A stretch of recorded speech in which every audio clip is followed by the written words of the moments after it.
Chapter 280. Kale. That's also believed that he was talented, but his speed of leveling up was far slower than Duque's. The power he had today was built with the long lives of the High Elves.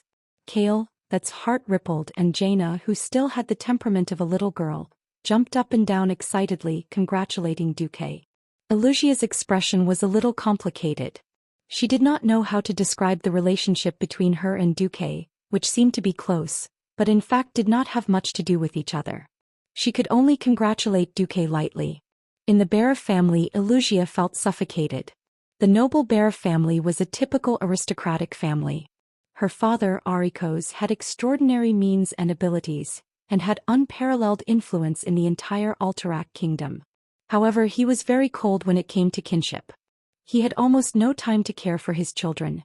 Her mother was a mage, busy with all kinds of experiments, and similarly did not have much time to care for her children. Elusia's two younger brothers, Wilton and Alex, were like two sharks in their mother's womb. At a young age, they had already begun to fight incessantly, openly and secretly, for the position of the next Barra family leader. Escaping to the Dalajan was the best solution Elusia could think of. However, she knew that she could not escape from the Barra family. Unmarried women of the nobility had always been important political bargaining chips. Perhaps only when she was married off by the family would she be able to relax a little from the family's strangle-like control. The only thing that was fortunate was that although her father did not care about her, he had never given her any shortage of funds for her expenses and magic experiments.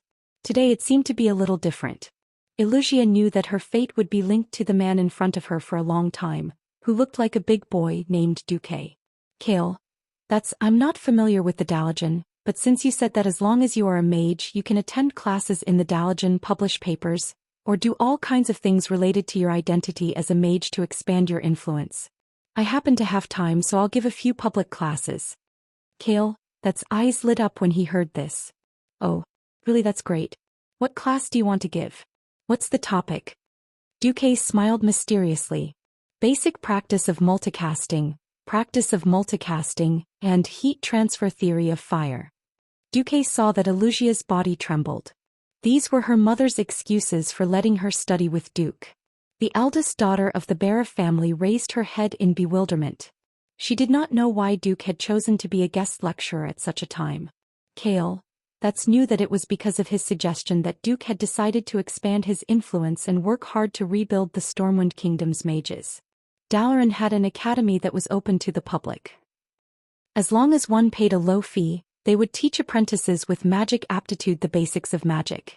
After a few years of screening, those who passed the test would officially become advanced apprentices or beginner magicians, and they would be allowed to enter a higher academy to further their studies. At this point, the Dalajan's learning and research would become quite liberalized. Basic magicians were allowed to study different subjects according to their talents and preferences. They could also study under the tutelage of any magician who was registered in the school. There was a precondition, the equivalent exchange that mages respected the most. Apart from the public classes that were advertised, all of the classes had to be paid.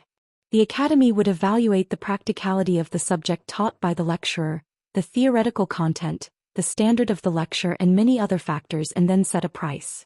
The apprentice had to pay for it. Of course, if one wanted to learn more advanced content, they would have to pay the price of becoming the lecturer's disciple. Lecturers also had all sorts of requirements for apprentices. Some wanted money, some wanted the apprentice to provide spellcasting materials, and of course most wanted the apprentice to be their experimental assistant. Of course, the children of rich families had it easier, but the children of poor families often had to work. Acolytes also had various ways to earn the necessary money.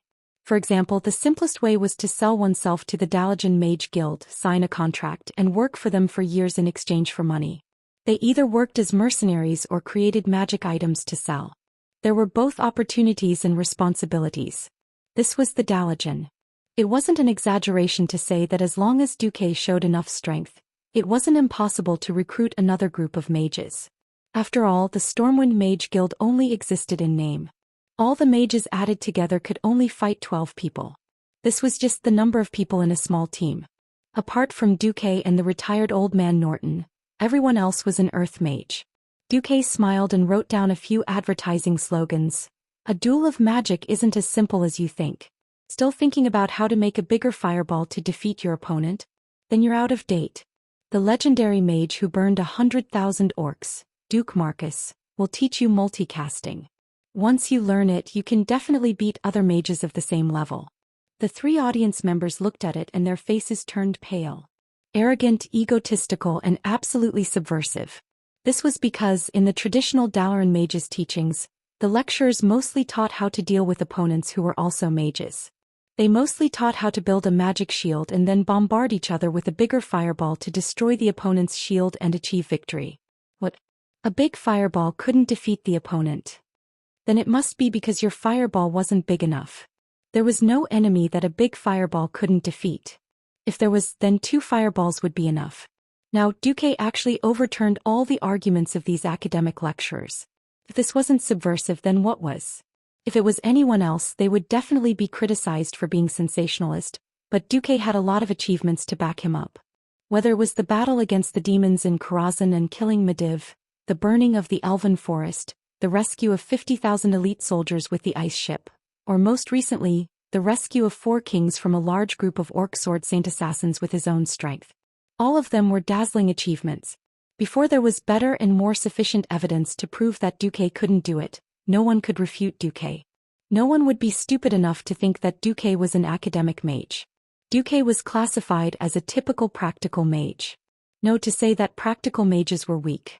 Because a practical mage could often fight 10 academic mages. Duque gave people the feeling that he was the kind of guy who wanted to fight 100. In the shortest amount of time, the news that the Alliance's deputy commander Duke Marcus was going to publicly teach practical magic in the Dalajan spread like wildfire throughout the Dalajan in the shortest amount of time. Chapter 281. Dalaran, which used to be bustling with activity, was now shrouded in an interesting and strange atmosphere. Hey, did you hear? That Duke Marcus is going to have an open class in the Dalajan. Open class? Which Duke Marcus? Idiot. He's the deputy commander of the newly established Lordaeron Alliance, Sir Marcus. He's a super wizard who fought against demons and killed a large number of elite beastmen. Is he really that powerful? It's a free open class anyway. It's a waste not to attend. Any wizard who was a sky wizard or above was qualified to attend the open class in the Dalajan's high-level magic academy. Every day, there would be announcements of all kinds of open classes on the academy's bulletin board. Because of the favoritism of a certain elf prince, and because Duque was sufficiently famous, Duque's open class was placed on the front page of the magic bulletin board all over the academy.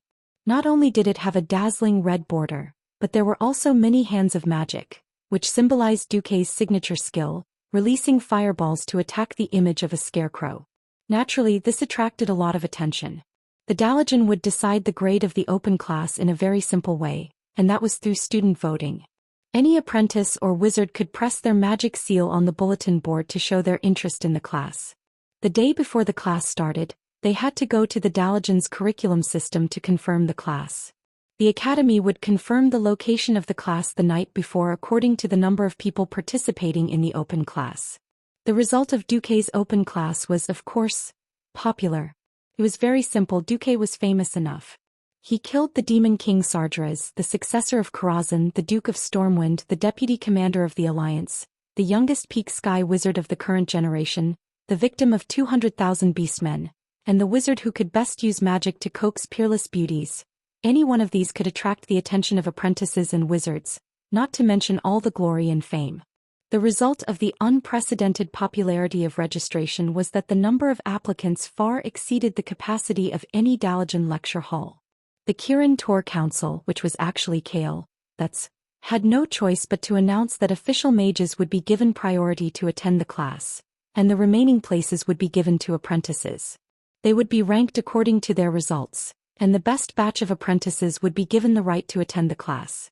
3 days later, more than 12,000 people attended Duque's lecture in the Dalajan's largest central lecture hall. The auditorium, which originally had a capacity of 10,000 people, had an additional 2,000 standing tickets. The auditorium was packed with people. As the central auditorium of the Dalajan people, its specifications were definitely off the charts.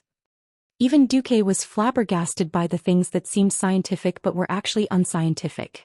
For example, a sound transmission spell that could surround the entire auditorium would allow the voice on the podium to be clearly transmitted to every corner of the auditorium.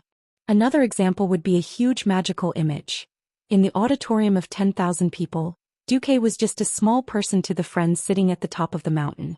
But behind the podium, there was a huge screen that was as tall as 20 meters, which could magnify Duque's figure to an imposing extent. Even the audience in the last row could clearly see the hair on Duque's face. As for the central auditorium, it was usually only used in two situations. The first was the annual opening and ending ceremony of the Daligen. Large numbers of apprentices, their attendants, friends, and followers would fill the auditorium. The other was when an important figure would give a lecture or a speech to the entire Daligen.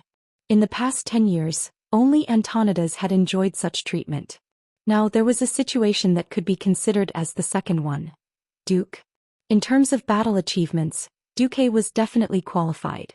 However, Duque only had the magical undulations of a sky mage, which made many Morning Star mages very unhappy. When Duque arrived at the scene with Wuxia, someone immediately made a move. As soon as Duque went on stage, the wooden floor under his feet seemed to be under unimaginable pressure and was creaking. It wasn't just the wooden floor.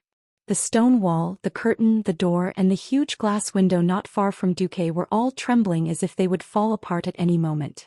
Wuxia's face instantly turned pale. Prince Kale, that's who had arrived early in the first row in support of Duque, furrowed his long golden eyebrows. Spiritual attack. It was a common method for mages to test the strength of their opponents.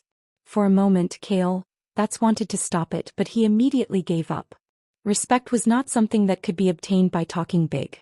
Duque enjoyed almost the same lofty treatment as Antonidas, so he naturally had to bear the corresponding pressure.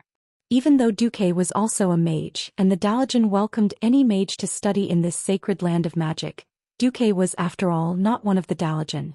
After inheriting Karazhan and the inheritance of the guardian Mediv, who had once stood against the Daligen, it was inevitable that Duque would be viewed with hostility by the Daligen mages. In a sense, as a member of the Kirin Tor Council, Kale, that should also help those guys. In the end, Kale, that's chose not to help either side. In the eyes of the group of Morning Star mages, a single Morning Star mage was enough to make Duque, a sky mage, depressed and make a big joke of himself. It would be best if Duque left so that an outsider would not be able to strut around here. No one would have thought that in the field of magic Duque was actually an out-and-out weirdo. In terms of the quality of mana, Duque was indeed lacking. In other aspects, Duque completely surpassed most Morning Star mages. What was spiritual force? The definition of ordinary spiritual force would not be discussed here. In the field of mages, the strength of spiritual force reflected a mage's maximum mana recovery speed, the strength of magic, and the ability to use magic. Logically speaking, Duque should not be too strong. However, when Duque released his spiritual force, the expressions of all the mages in the first 10 rows changed. In their field of vision, there was nothing but a smiling Duque. However, in the perception of spiritual force, the hundreds of mages seemed to see a gigantic creature suddenly pouncing out from Duque's body. It was not the simple form of condensing spiritual force into an awl or a net like most mages. The spiritual force creature formed from spiritual force had a pair of enormous wings that spanned a full 15 meters. Every time the wings flapped, the turbulence of spiritual force was like a storm, sweeping across the entire auditorium in the tens of rows above. The high temperature of the spiritual force easily caused the temperature in the air to rise. With just a flap of the wings, it dispersed the spiritual force of the Morning Star mage who had provoked it. Following that fellow's blood-curdling scream, he went limp in his chair and even lost control of his bladder. All the high-ranked mages gasped at the same time. What kind of spiritual force is this? Chapter 282. In that instant all the high-ranked wizards knew one thing. Duque was very strong. Some of them wanted to stop for a moment, but a low voice said something that seemed to have magical power, causing all the mages who wanted to retreat to straighten their backs. This is the Daligen. Yes, this was the Daligen, the holy land of magic. After the high elves had passed on magic to humans, almost all wizards who came here would prostrate themselves in worship. This place represented the greatest freedom in the world of magic, the most vast knowledge and the ultimate holiness. Duque represented Karazhan. If Duque did not have a strong backing, if he did not have the title of Duke of Stormwind and the deputy commander of the Alliance, and if Karazhan had not disappeared from the Eastern Kingdom, perhaps some evil and greedy wizards would have challenged Duque for the right of ownership of Karazhan. Most importantly, Duque had made a fool of that fellow. That Morning Star wizard did not have much spiritual force, but he was wearing the violet robes of the Dalajan Higher Magic Academy. This reason was enough. Moreover, did Duque not cover the heads of the wizards with his spiritual force? This could be considered a provocation. The second challenger appeared immediately. Unlike the fellow in the third row, this time it was a Morning Star wizard in the second row. According to estimates, this was already a level 3 Morning Star wizard. Without any hesitation, this fellow condensed his spiritual force into an incomparably sharp spike, piercing towards Duque's spiritual force beast with an unknown shape and huge wings like the wind. In the world of spiritual force, just as the sharp spike was about to pierce through Duque's spiritual force beast, a claw with only 3 fingers grew out of the beast's body and closed in on it. Asterisk, there was no sound in the world of spiritual force. This action itself seemed to have brought about a kacha sound. None of their eardrums received any vibrations from the sound, but everyone heard it as if they were hallucinating. As if an important part of his body had been forcibly broken, the level 3 Morning Star covered his head and curled up like a shrimp. Duque was still moving forward, neither too fast nor too slow. On the huge stage, under the illumination of the soft magic lamp, he walked toward the podium at a constant pace. He did not seem to notice the spiritual force attacks from the 2 Morning Star wizards at all, and continued walking with a faint smile and unparalleled confidence. Duque was clearly saying, "I'll leave enough time for you to attack." What an arrogant advertisement. An attitude that was 100 times more arrogant than an advertisement. They were treating the Dalajan advanced magicians like they were nothing. Not every Morning Star wizard was young and full of vigor. Many Morning Star wizards were no longer young, and they had no intention of fighting because of their age and experience. However, things were different now. The third Morning Star made his move. This time his spiritual force condensed into a ball and turned into a cannonball, shooting towards Duque's spiritual force beast. It was still the same claw. Like flicking a melon seed, the claw flicked lightly, and the cannonball was shot back at a speed faster than when it came. The fellow hurriedly activated his spiritual force shield, but it was useless. The speed was just too fast. Even if it was his own spiritual energy that came over, suddenly receiving a surge of chaotic spiritual energy was not something he could withstand. He clutched his chest in pain and pointed at Duque, unable to say a single word.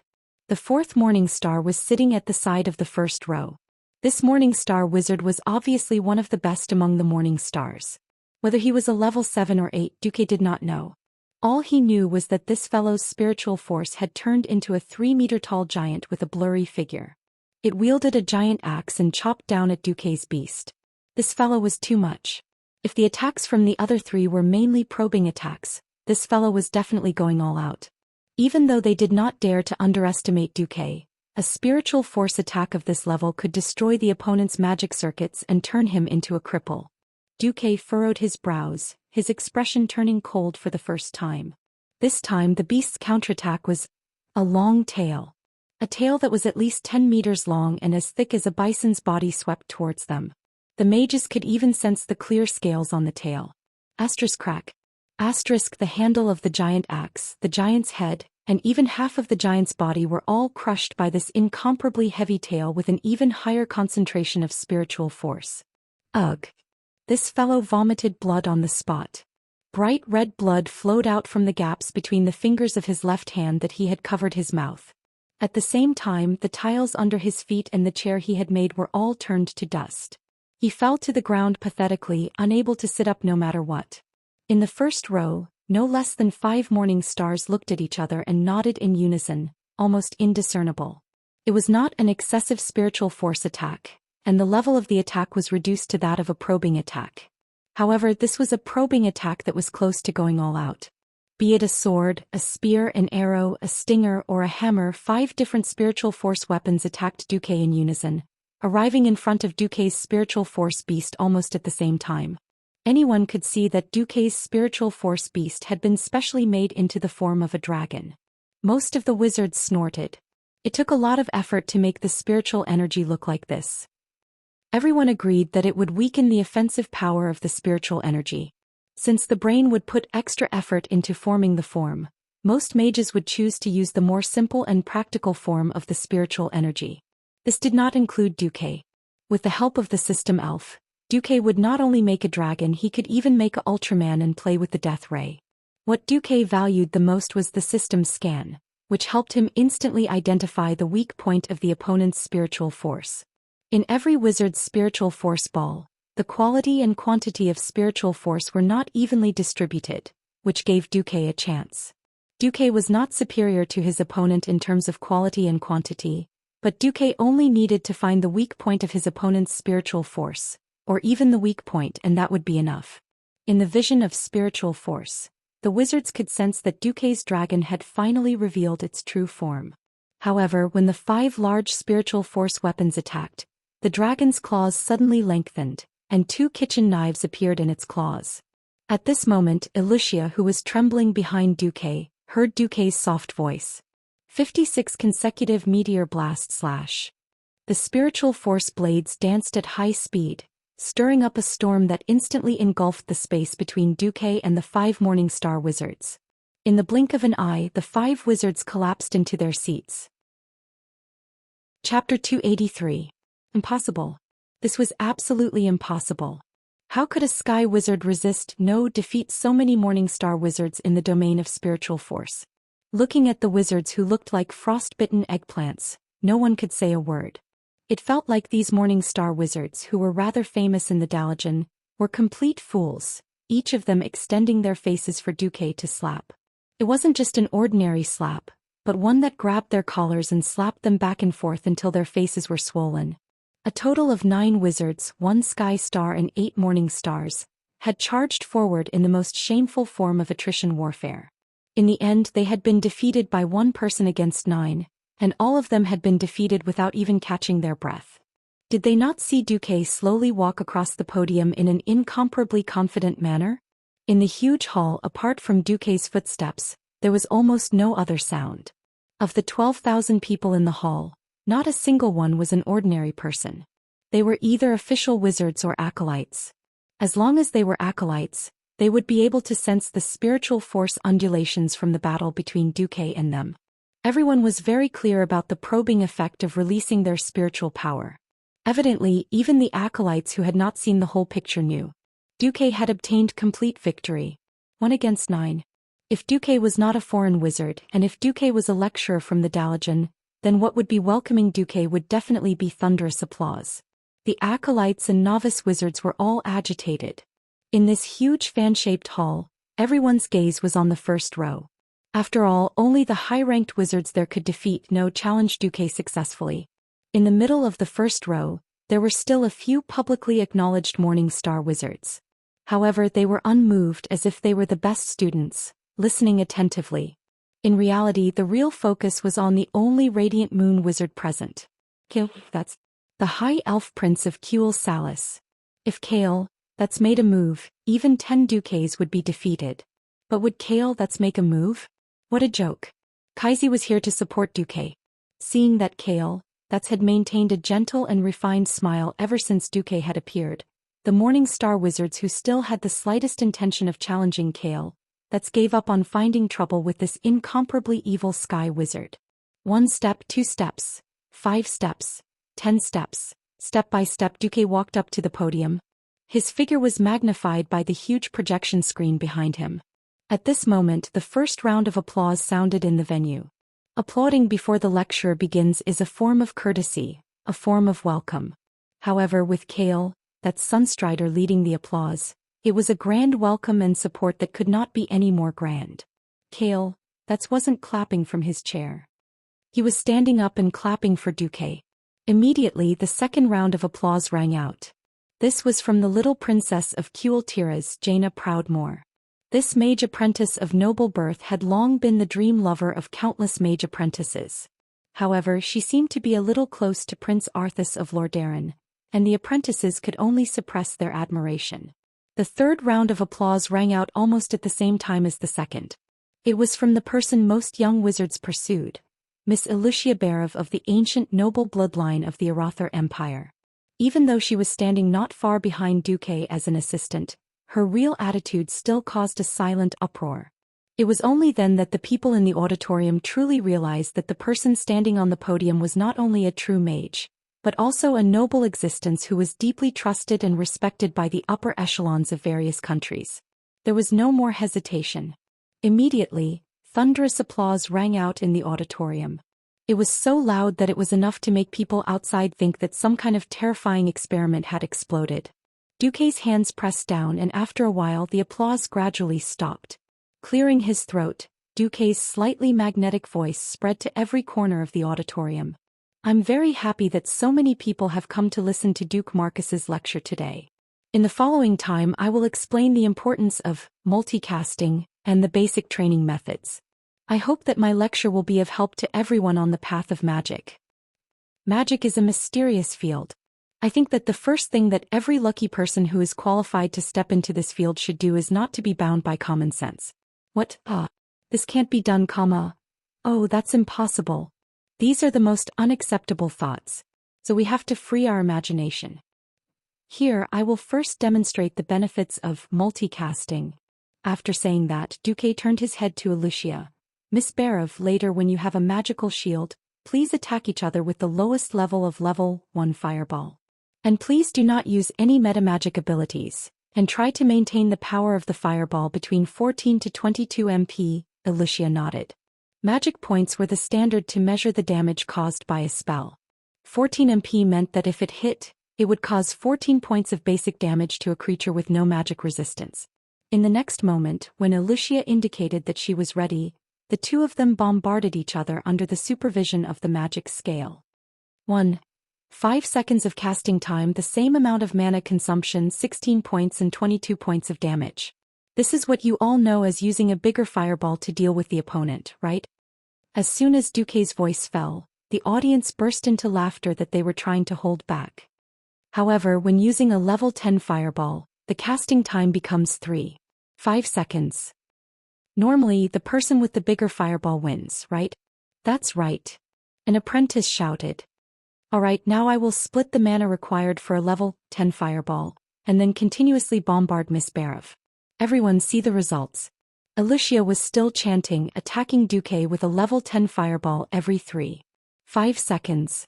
Duque, on the other hand, used two magician's hands, a total of 3 level 5 fireballs with a speed of 5 seconds between each fireball, bombarding Wuxia in succession.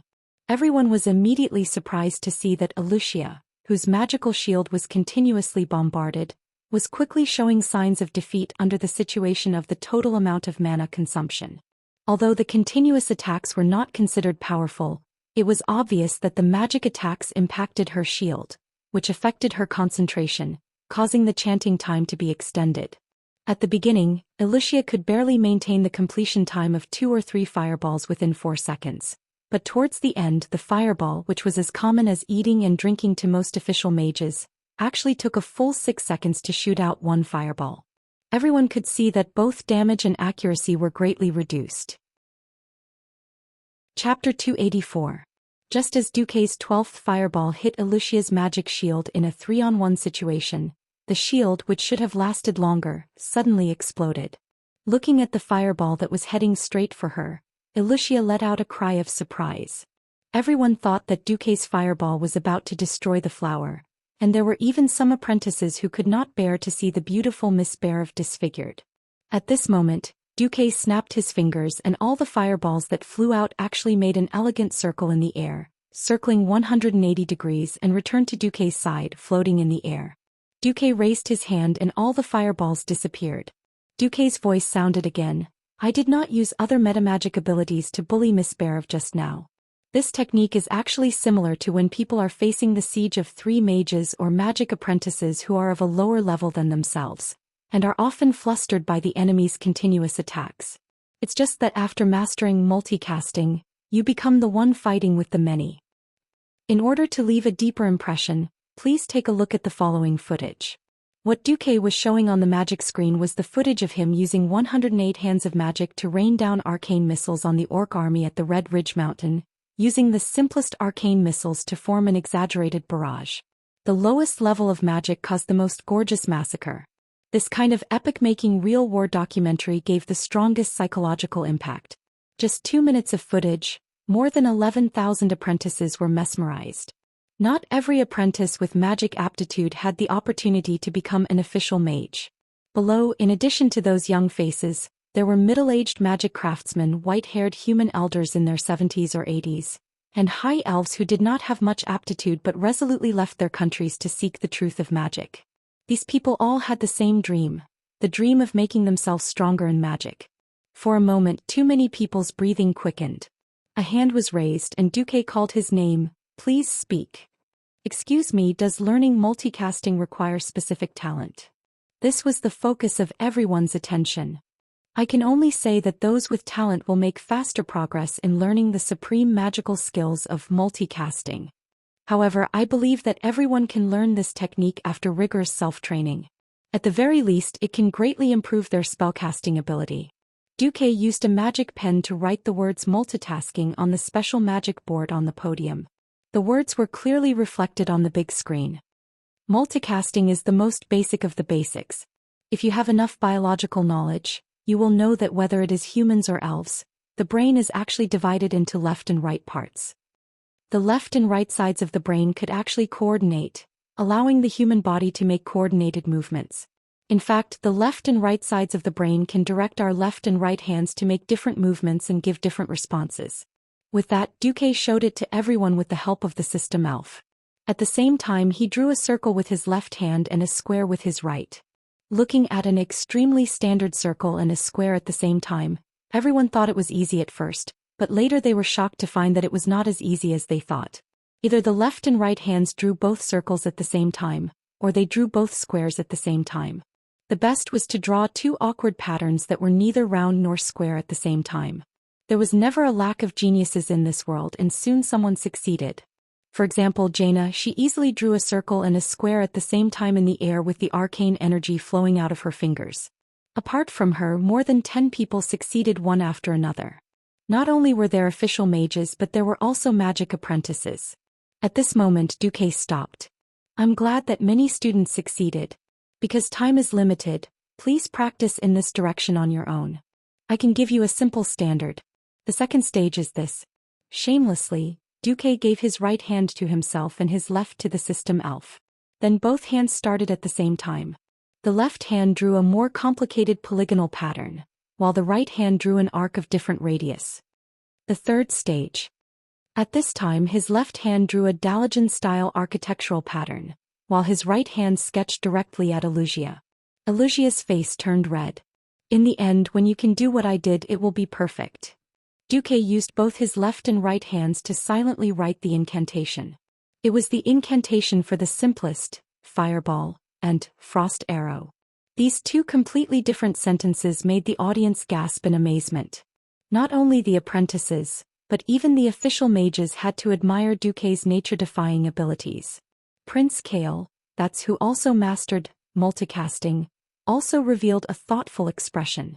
To be honest, Kale, that could also blast out a few fire spells at the same time, but it would undoubtedly weaken the power of his magic and it would be difficult to coordinate. Duque's training method undoubtedly gave Kale, that's a lot of inspiration. It was no exaggeration to say that Kale, that's ability to practice this was due to his talent. Now what Duque proposed was a more systematic training method with clear goals. Another apprentice raised his hand. Lecturer Marcus, may I ask how to satisfy the need to recite the incantation? I only have one voice. The more naive question was also the key to multicasting. Those arrogant big shots split into several voices in their own spiritual sea and fulfilled this request. Duque had a more convenient method. Of course, the essence of spellcasting is to use the incantation to mobilize the magic power in the body and connect it to the elemental world or the outside world. Brilliant mages can do all this in their own spiritual world.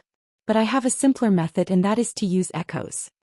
Duque snapped his fingers and several walls made of arcane energy appeared in the void beside him. Duque said something casually and the echoes echoed throughout the venue. Echoes? He actually thought of creating echoes to complete the necessary steps of multicasting? Obviously, this was another epic-making genius idea. For a moment, the audience was in awe, and once again there was a thunderous applause. This time, the applause lasted for nearly a minute. Duque's hands pressed down, and it took a long time for the applause to gradually stop. Someone asked again. So, how to create echoes when casting? Duque smiled evilly. Sorry, student, this is already a fee. I haven't thought about how to charge you, but it will be announced in 2 or 3 days. Suddenly, there was another burst of laughter. Next, Duque said a lot more. For example, he used the theory of thermodynamics to explain the flow of fire elements. Unknowingly, 2 hours passed. Chapter 285. Duque, with the knowledge of a transmigrator and an engineering and equipment major, systematically explained to more than 10,000 people what fire was, the nature of fire and the characteristics of fire. For the magic apprentices in the world of Azeroth, this was an almost new theoretical system, but it did not conflict with the magic knowledge they had learned before. They were simply fascinated by it. Some official mages wanted to find Duque's faults and refute Duque, but they could not find a single flaw in his words. For example, heat will only flow from a high temperature to a low temperature. For example, if the temperature of a fire is high, it can heat up cold water. These seemingly easy-to-understand things, after being systematically explained by professional thermodynamics theory, almost all magic apprentices realized that their fireball would definitely improve. Fireball was not to be underestimated. As the first damaging spell that most magic apprentices learned, the popularity of fireball could be said to be 100%. It was no exaggeration to say that the thermodynamics theory that Duque had brought over had an obvious effect on the improvement of the magic level of the entire Dalagen. When the last grain of sand in the magic hourglass that was specially used to measure time fell and a pleasant hum sounded on the podium, Duque just happened to say, "Today's class ends here. My lecture is over." His timing was so precise that he did not seem like a young man at all, but the most experienced teacher. For a moment the audience was in an uproar. "Lecturer Marcus, don't stop so quickly. Speak more. Speak more. We still want to listen." "Lecturer, that's great." After a brief uproar, everyone seemed to realize that Duque would definitely not delay the class. Immediately, there was an earth-shattering applause in the huge auditorium. Clap, clap, clap, clap. The applause was like an endless tsunami lasting for a long time. Apart from the unlucky few who left early in the morning due to injuries, every magic apprentice, every official mage who came to listen to the lecture, and of course Kale, that's all stood up and gave Duque the most sincere applause. After the applause stopped, Kale, that's had already come to the podium with a bright smile on his face. "Wonderful, Duque, your lecture has completely exceeded the limits of my imagination. I thought you were best at actual combat, but I didn't expect your theoretical knowledge to be just as rich. I can't even tell if you're a practical or an academic." Although Kale, that's really wanted to ask if these theories came from Mediva's Karazhan library, asking now would undoubtedly help Duque start a fight. Well, that was simply happy for Duque. On the other side, Jaina had already become a fan. She chased after Duque and asked him all sorts of questions in admiration. "Brother Marcus, do you accept disciples? Why don't I become your disciple?" Right now, Jaina was still a rather innocent girl. Her watery blue eyes made it easy for people to feel sorry for her, so she agreed immediately. "Don't you worship Antonidas?" Duque blurted out. "Hey, how did you know?" Only then did Duque realize that he had spilled the beans, but it was easy to make up for it. Who in the Dalagen doesn't worship Master Antonidas? That's true. But Master's very busy. Recently he said he was injured, but everyone knows that he's actually in the laboratory every day. A flock of non-existent crows flew over Duque's head. "Antonidas, can you be more professional at pretending to be sick? Even a 12-year-old girl knows that you're pretending." Of course, Duque had no interest in provoking Jaina. Leaving aside her vacillating personality between war and peace, Duque had no confidence in teaching Jaina. He knew his own business. Duque was not a pure academic. Duque himself was half-baked in the real magic theories of this world. Even if Duque was unhappy with Jaina, who had cursed his father to death in the history, Jaina was still one of the more capable heroes in the history of the Alliance. She would be a core existence in too many major events in the future. Messing with Jaina's growth would make the future even more uncontrollable. Duque grandly refused. My apologies, Princess Proudmoore. I'm actually very busy. This time, I'm here mainly to visit Master Antonidas and help Stormwind recruit some mages to rebuild the Stormwind Royal Mages. At this time there were many people in front of the stage. When everyone heard this they immediately understood. Duque did not hide his purpose. The world of mages was about equivalent exchange. Cheating was a bad idea. Duque smiled and turned to Wuxia. My assistant, I'll leave the answer to my questions about accepting disciples to you. Become my disciple or assistant, and you will receive my guidance and the right to read the bottom 3 levels of the Karazhan Grand Library for free. The price is to join the Stormwind Royal Mages as my disciple, and fight for the Alliance in Stormwind for 3 years. Just like joining the Dalajan Mages could get all kinds of benefits, Duque's recruitment was also very open. It was both a risk and an opportunity. When she heard that she had the obligation to fight, Jaina knew that she had no chance. Her father would not allow the underage Jaina to get involved in the war. In fact, Dylin had already informed her that if the Dalajan was in danger, there would be a specialized group of mages that would teleport her back to Cultivation in the shortest time possible. Jaina sighed. Looks like I can only wait until this war is over before I have the chance to visit Marcus. Duque smiled and did not say anything. After the lecture, Duque was immediately captured by Antonidas. When he came to Antonidas' laboratory again, the white-haired old man did not treat Duque so well. Oh Duque, this is not very kind of you. You will weaken the Dalajan's war potential. Duque shrugged his shoulders. Of course he knew that even though the Dalajan had always pursued a liberal policy, where the nobles of other countries could hire any apprentice or official mages who had not signed a slave contract, that was during times of peace. Now was the time between the war between the Alliance and the Horde. Of course, the Dalajan had its own considerations.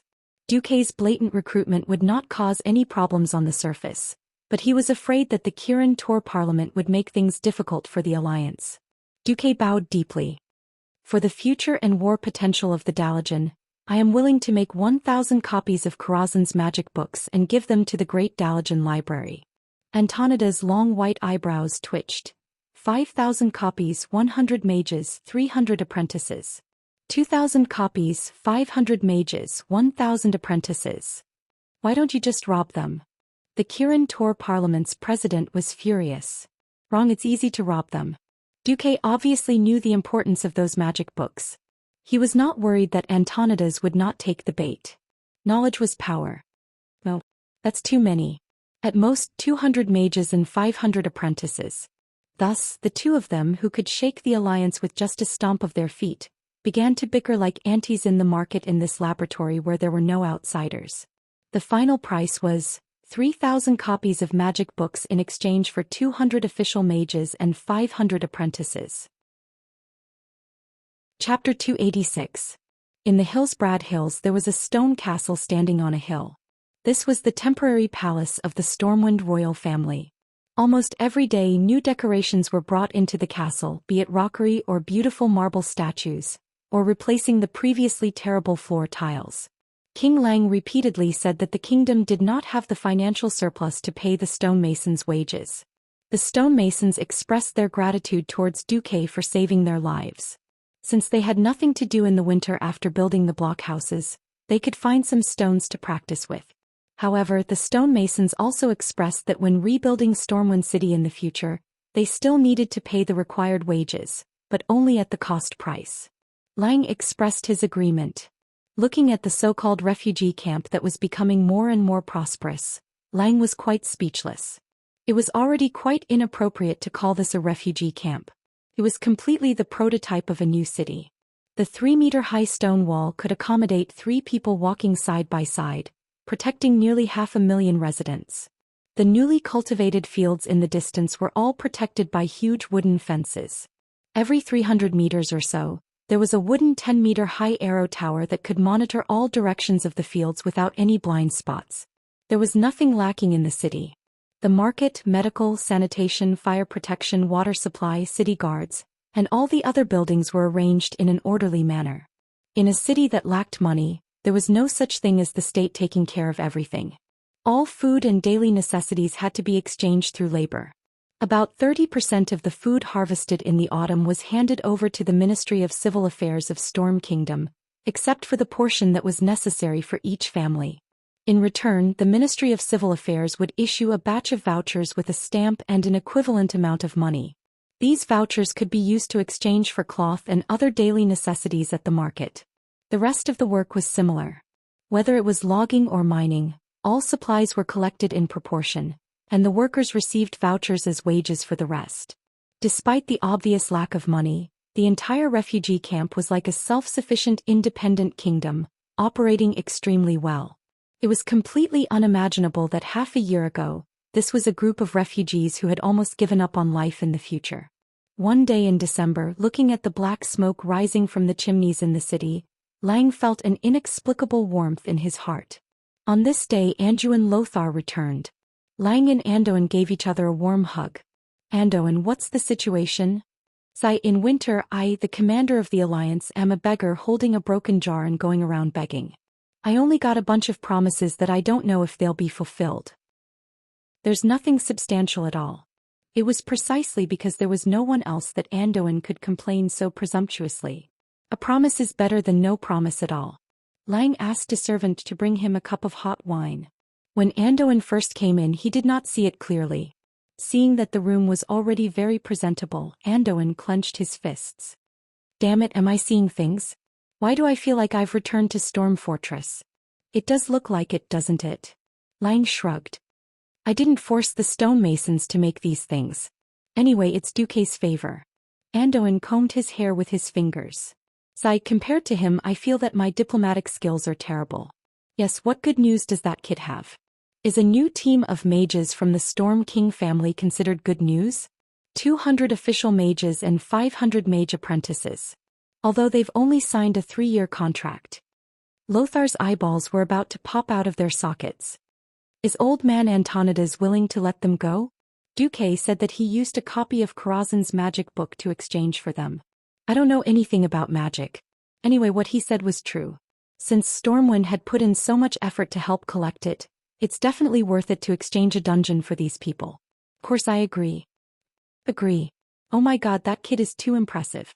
Lothar patted Lang's shoulder hard. Ryan had a faint bitter smile on his face. Why, you're still not happy? If this goes on, there's hope for us to recover Stormwind. Lothar said as he gulped down a few mouthfuls of wine. Anduin, actually, I've been thinking. If we can recover Stormwind, why don't we give Duque the title of king? This topic was a little too heavy and Lothar could not react for a while. Think about it. We all know that Duque is actually not from Stormwind. But how much has he done for us? Without him, perhaps there would only be 10,000 to 20,000 refugees left in Stormwind. I would have died in Stormwind City long ago, either at the hands of Garona or with Stormwind City.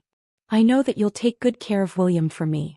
Maybe you'll also become the commander of the Alliance. But how much authority do you have? You don't even have an army under your direct command. Even if you lead the Alliance to defeat the Horde in the future, how many people will help you and William restore the country? But, look outside, Anduin. Outside the window were 500,000 well-fed citizens of the Storm Kingdom, who could safely survive the winter, and 100,000 elite soldiers who were full of morale and were willing to die for the kingdom. Before the arrival of winter, perhaps more citizens who had gone to other countries will rush back. This is all possible with Duque's help. Duque's ability is not inferior to any founding ruler in human history. At this point, Lang fell silent. That was the truth. The stability of the South Shore refugee camp had attracted the citizens who had previously left. The soldiers that had been lost in the Battle of South Shore had also been quickly replenished. If it weren't for the difficulty of raising soldiers, it would not be impossible to gather all the young and strong people to form an army of 200,000.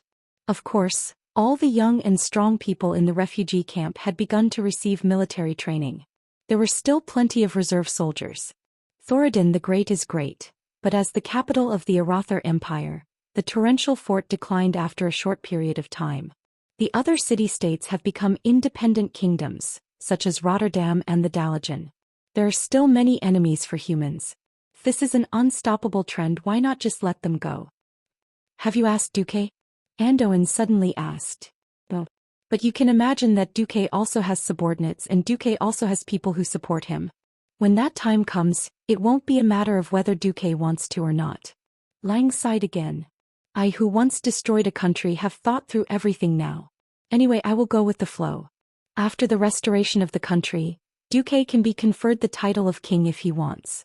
If he doesn't want to be conferred the title of king, I will give him the treatment of a prince, and I will set up a national policy that will be passed on to William and his future descendants. It will be enough if Stormwind can preserve most of the elven forest. Alright, I also agree to it. It depends. Lothar finally nodded. Chapter 287. The harsh winter left most people with nothing to do. Of course, Duque would not waste this time. In the Hillsbrad Hills, in a huge wooden hall, there were many veterans who had experienced the war with the orcs. They might not be able to fight on the battlefield due to various injuries, but they used their own words and deeds to teach the new soldiers how to face the orcs. Not only that, the Nagas under Duque were once again put to use, continuing to train the soldiers with similar battles. In Karazhan, Duque finally had the time to come back, and then Khadgar ran away in tears. Master, I miss you so much. I'm bored to death. Duque used all his strength to resist, using his hand to stop Khadgar's crying soul. Damn it, oh no, you're a ghost. You're not the only one here. Where's Michael? The Einherjars are all here. I have nothing to talk to those muscular men. I really don't understand why they still run every day when they're already Einherjars. Duque was speechless. It's probably because they have nothing to do if they don't fight demons, right? Duke suddenly understood why the upper nobles of the High Elves were so decadent. With unlimited life force, a boring life was the easiest to corrode the soul. Hey, get ready. I have a large group of apprentices coming, living people. Duque told Khadgar about how he had kidnapped a group of mages in the Dalajan. Yes, master, I will ask Michael and the others to clean up the room. Actually, I don't plan to let them stay in Karazhan for too long. After all, Karazhan is in a crack in space and time. I don't know if living here for a long time will have any negative effects on their bodies. I plan to let them come to the library 3 times a week to borrow and return magic books. You just need to be a good librarian. Open up the library for books below the Earth Mage level to them. Khadgar's soul put its hands on its hips. At least I won't be so lonely. Those who came to follow Duque were naturally not high-level mages. The official mages were all Earth mages from relatively poor backgrounds. They could neither become a famous teacher like Krasis, nor could they afford the exorbitant tuition fees. One had to know that everything in the Dalajan was equivalent exchange. Even if one were to sell oneself to the Dalajan mages, the money obtained would only be enough to read a limited number of magic books. How could it compare to the unlimited reading in Karazhan? Besides, he could attend Duque's lectures 3 times a week in Hillsbrad's classroom. In fact, Duque wasn't fooling them. Duque's simplified fire elemental magic formulas that the system elves had deduced could allow their strength to improve greatly. The simplest example was that after training, every official mage would be pleasantly surprised to find that they had begun to master the 2 metamagic abilities, Enhanced Fireball and Flame Throw. The former could shorten the chanting time of their fireball spell, while the latter could increase the range of their fireball spell. For ordinary mages with mediocre aptitudes, this alone was enough for them to work for 3 years. After the hearts of the mages were settled, Duque finally began to build his ice circuit. Crown of Ice, the core magic circuit of Archmage Antonides. In this era, apart from Medivh, who had just died, who was a true demigod mage who specialized in all 3 elements, the other 2 mages had typical preferences. The Sun King, Anastrian Sunstrider, was fire. Antonides was ice. However, whether or not the magic circuits of these 2 supreme magicians could be fused was a very serious problem. Because the circuits of both were quite domineering. The arcane fire circuit was not an ordinary circuit. In fact, after using it for a long time, Duque suddenly realized that the arcane fire circuit should be called the arcane flame circuit. What was arcane? Arcane was the phoenix that had been hidden by Kael. That's the real name of the arcane fire circuit passed down in the Sunstrider family should be Phoenix Flames.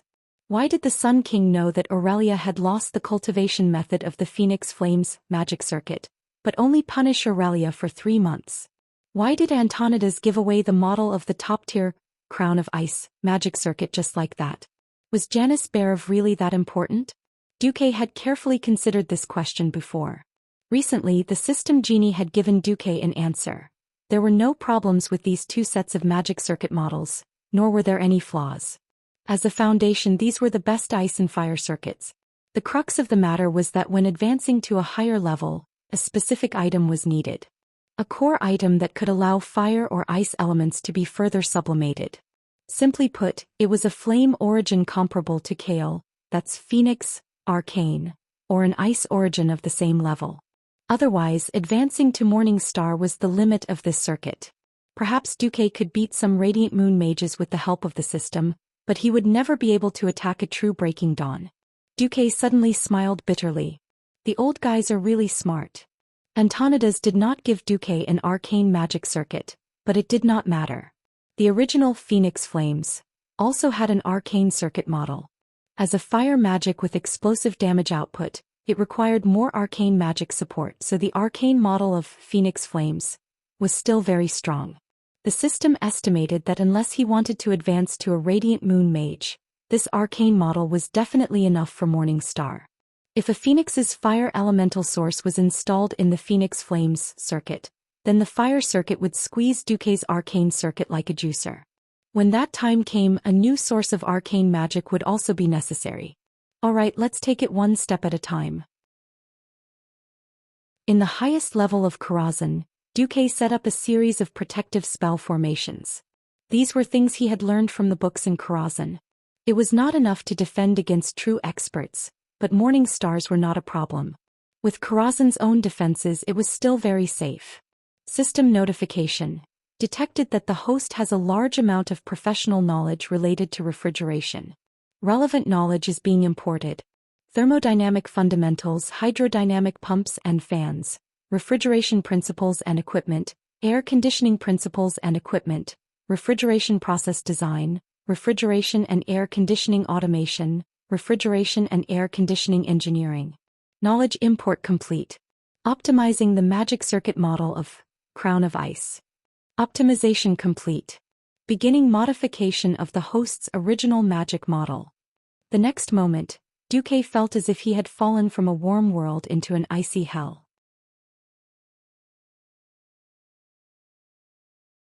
Chapter 288. The three-element pharaoh was a freak.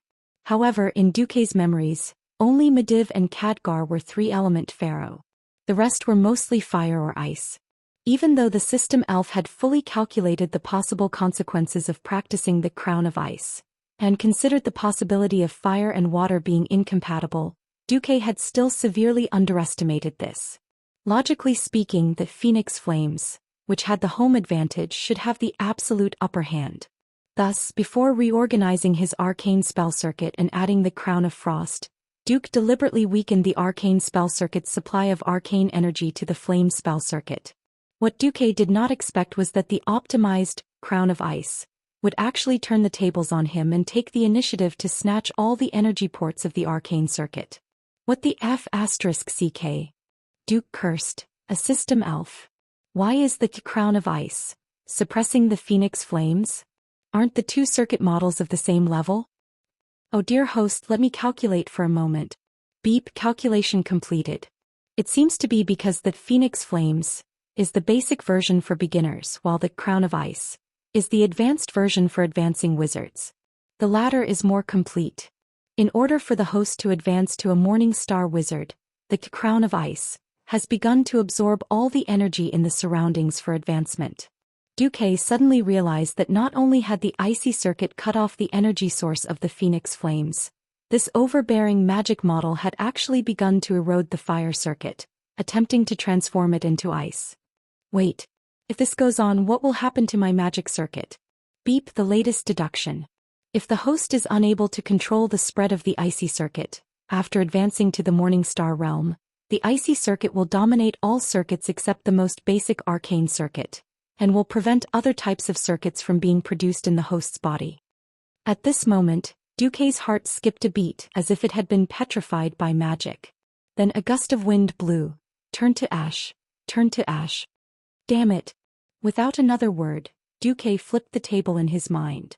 What happened to the three-element pharaoh? How could ice magic alone be enough? There was no good ending for those who were partial to certain subjects.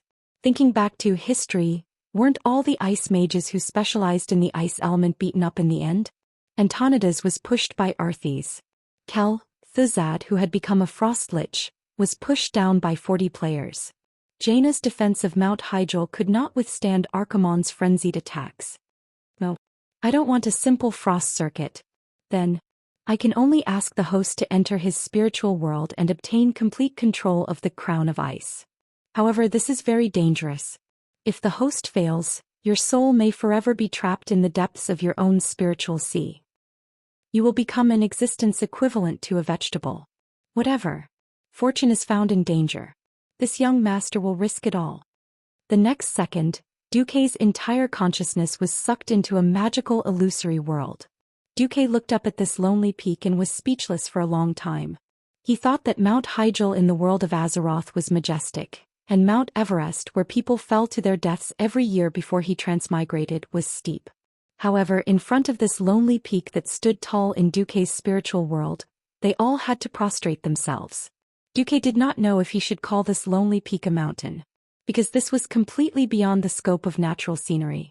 This snow-white lonely peak in his spiritual world was completely the pillar of the world, supporting the entire world. Duque was on a platform at the foot of the mountain. Behind him was a bottomless abyss with rolling clouds and mist. In front of him was this peerless peak that struck one's heart and shocked Duque. The only thing that allowed Duque to see his target was the cold white light that kept flashing above the clouds. An inexplicable voice was attracting Duque, telling Duque that it was the most precious pearl on the crown of ice. He had lost contact with the system elf. Obviously, the strongest king system could do nothing about this internal magic world that went deep into the depths of Duque's spiritual world. Duque took a deep breath, and all that seeped into his lungs was cold water vapor. Duque suddenly realized that he had to reach the top of this straight lonely peak. Otherwise, everything would be empty talk. But how was he going to climb up this mountain without any tools? Suddenly, he found that on the cliff of the lonely peak, there was a small opening at the top of every 20 centimeters that sprayed out water mist. Water mist. This is the spiritual world that the crown of ice created for me? Duque suddenly understood. When he reached the edge of the platform, Duque said in a low voice, "Ice seal." The ice circuit that existed in an unknown part of his body suddenly rotated at a high speed, absorbing the surrounding cold aura and turning it into ice elements, gathering under Duque's feet. In less than 1/100th of a second, the water vapor that sprayed out, mixed with the ice elements, actually turned into an extremely stable staircase that stuck to the cliff of the lonely peak and extended out for about a meter.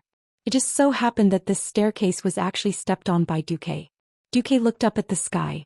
If he followed the place where the water vapor sprayed out to make ice stairs, he really couldn't count how many steps he would have to make from here to the top of the mountain. However, Duque could clearly feel that in his body, or rather, in the body that he had imagined in the spiritual world, the reconstructed ice circuit was cheering and jumping. Chapter 289. It seemed to be responding to Duque's shouts, but it also seemed to be acknowledging that Duque had truly laid the foundation of the ice circuit while continuously creating the stairs of ice. This cold world finally began to change.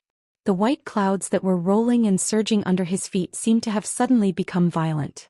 The movement that was like a gentle breeze and drizzle earlier became a turbulent wave. In the blink of an eye, the surface of the clouds bulged and formed a huge hill of water vapor.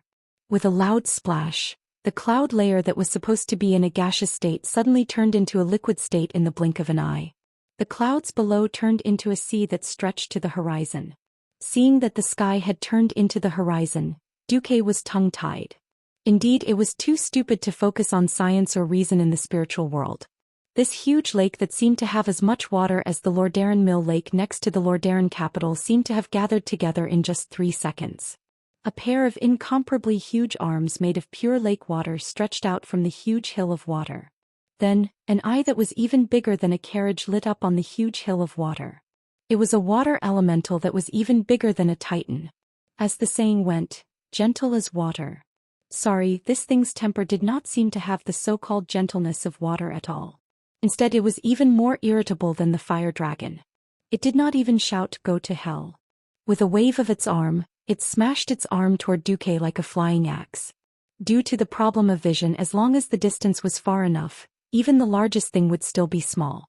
Visually, the water elemental giant was only the size of a palm. However, when the water arm that was bent at a right angle approached, Duque could clearly estimate the size of the water ball in a real sense. He immediately cursed in his heart.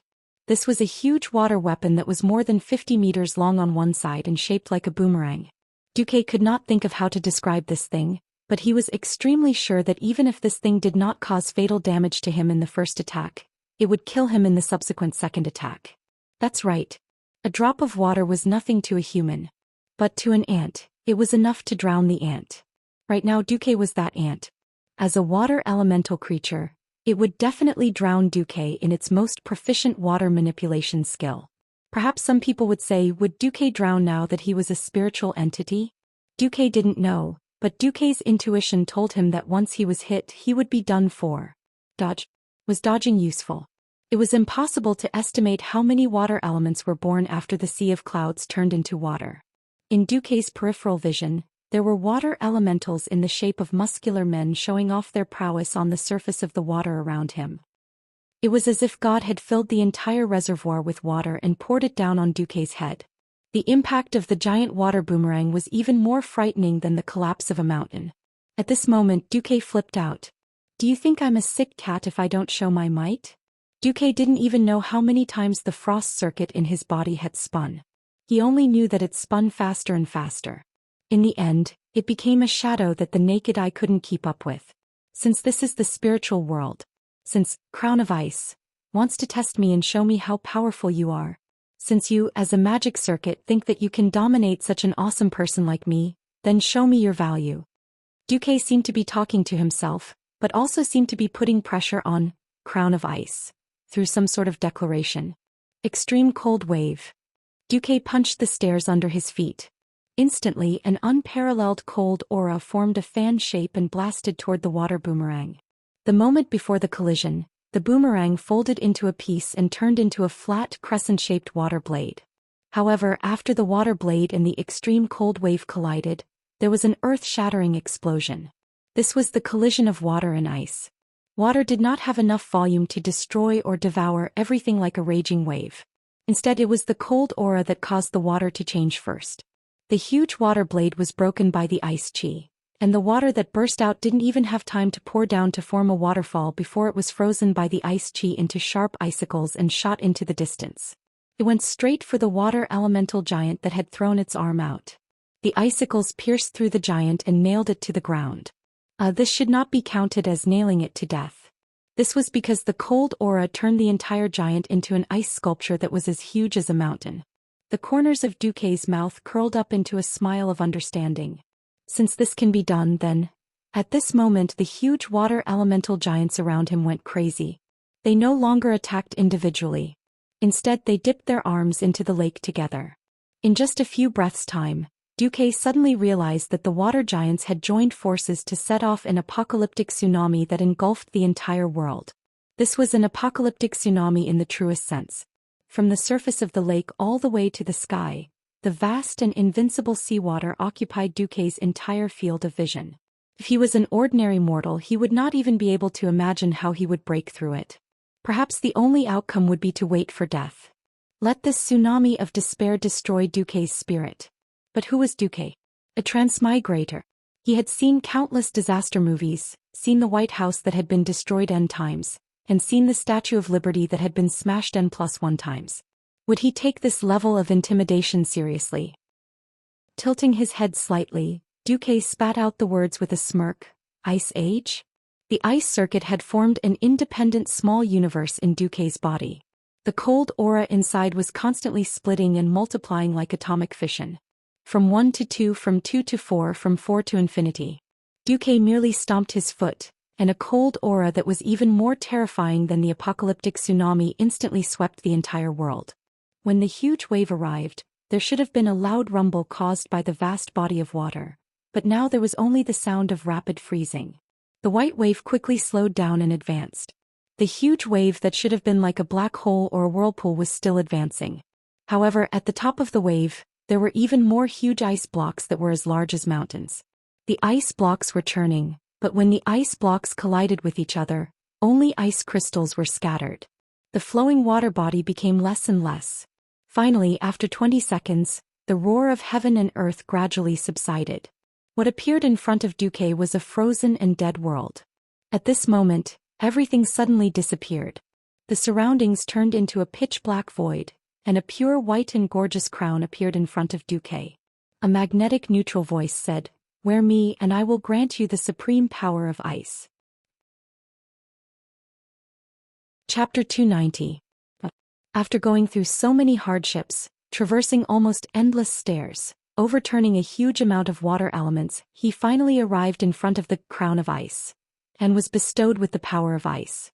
Well, if Duque was really born and raised in Azeroth, he might have eagerly put on the crown. Unfortunately, Duque wasn't. At this time, whoever wore it would automatically have the aura of a moron. Not only would it be a trap for himself, but it would also trap others. Oh, a demon from the crack of space and time. I don't know what you are. But if you want to trick me, it's too simple. Duque laughed coldly. That's right. The crown of ice was a magic circuit model, and it was impossible for it to have so many twists and turns. The only explanation was that something had snuck into Karazhan and was lying in ambush in this place with the most arcane energy, waiting for its prey to take the bait. It was very likely that it wasn't its main body, because if it was its main body, it wouldn't be able to hide from Khadgar and Duque's defense and alarm circles. But a trace of a soul was a different story. This was Karazhan, located above the crack in the astral plane. It wouldn't be strange for anything to sneak in. After all, Duque didn't have enough power and time to completely clean up this place. Fortunately, Duque had always been vigilant.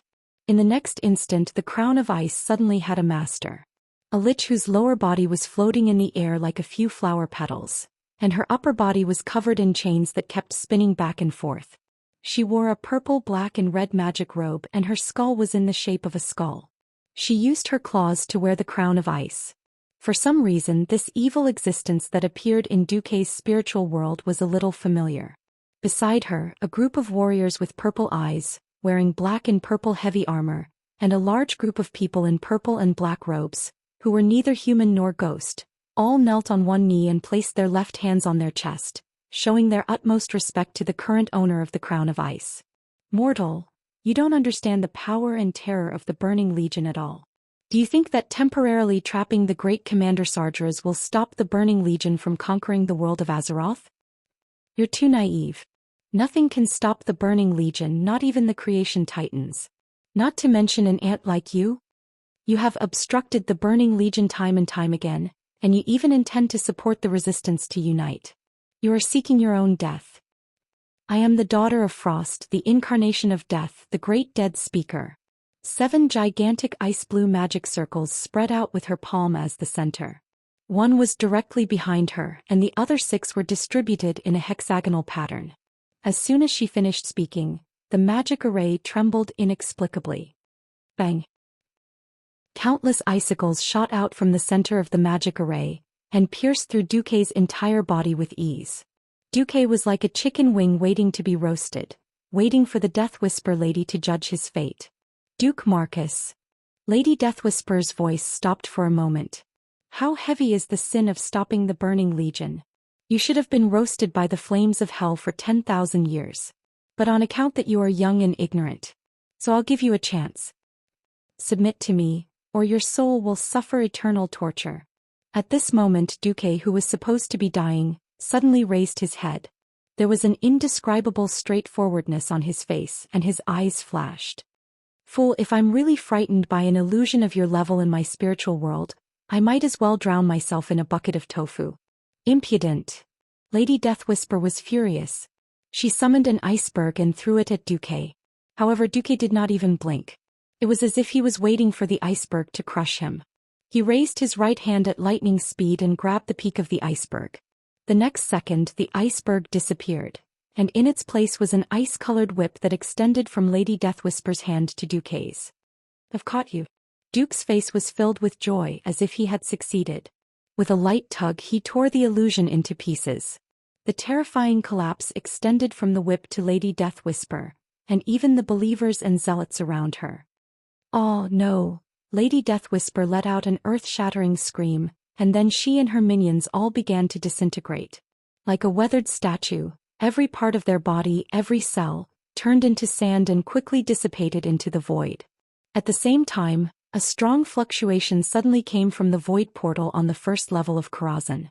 An ice chain that came from somewhere inside Karazhan suddenly whipped fiercely, pulling out an ice-blue female demon that was 2 people tall from the void portal.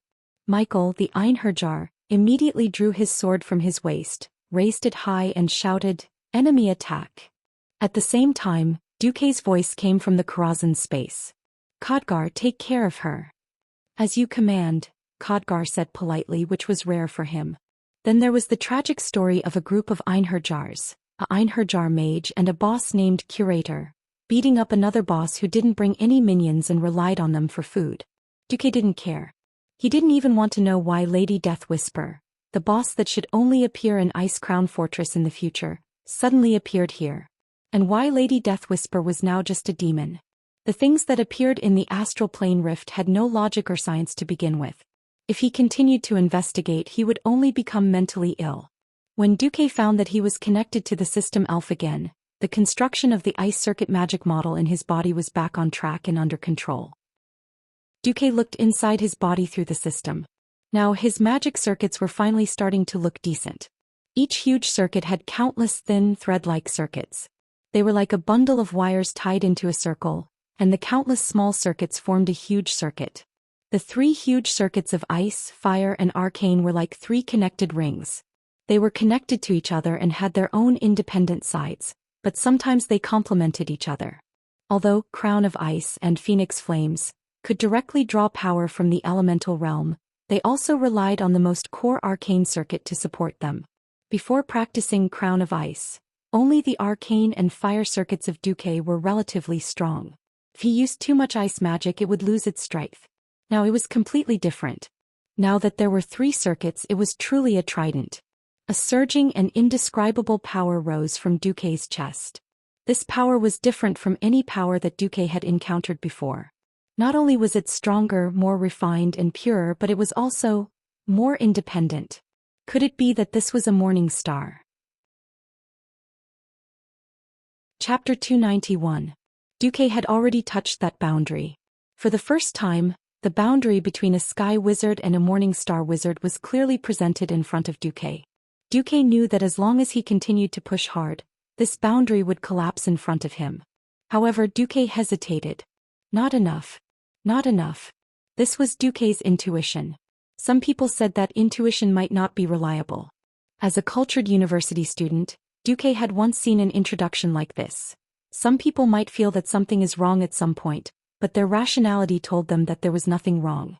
However, the alarm in their hearts would ring. Why was that? In fact, this was the brain sending out an alarm to the core of one's rationality based on certain information from the past. The brain would judge that something was wrong from the visual and other sensory signals it received. For example, when thunder was about to strike, one's hair would stand on end and one's scalp would feel numb. In fact, the brain had already sent out an alarm. If one still did not believe in this kind of intuition, one would be courting death. Now it was the same for Duque. The Crown of Ice was clearly fine, so why did he not continue? In his brain, alarm bells rang incessantly. Duque almost stopped the high-speed flow of the 3 magic circuits at the last moment, stopping at the last moment that he could stop the upgrade. System Elf, help me analyze this. If I want to fully unleash the power of the frost or flame circuits, will there be any problems? The System Elf replied, beep. After testing, there are no problems.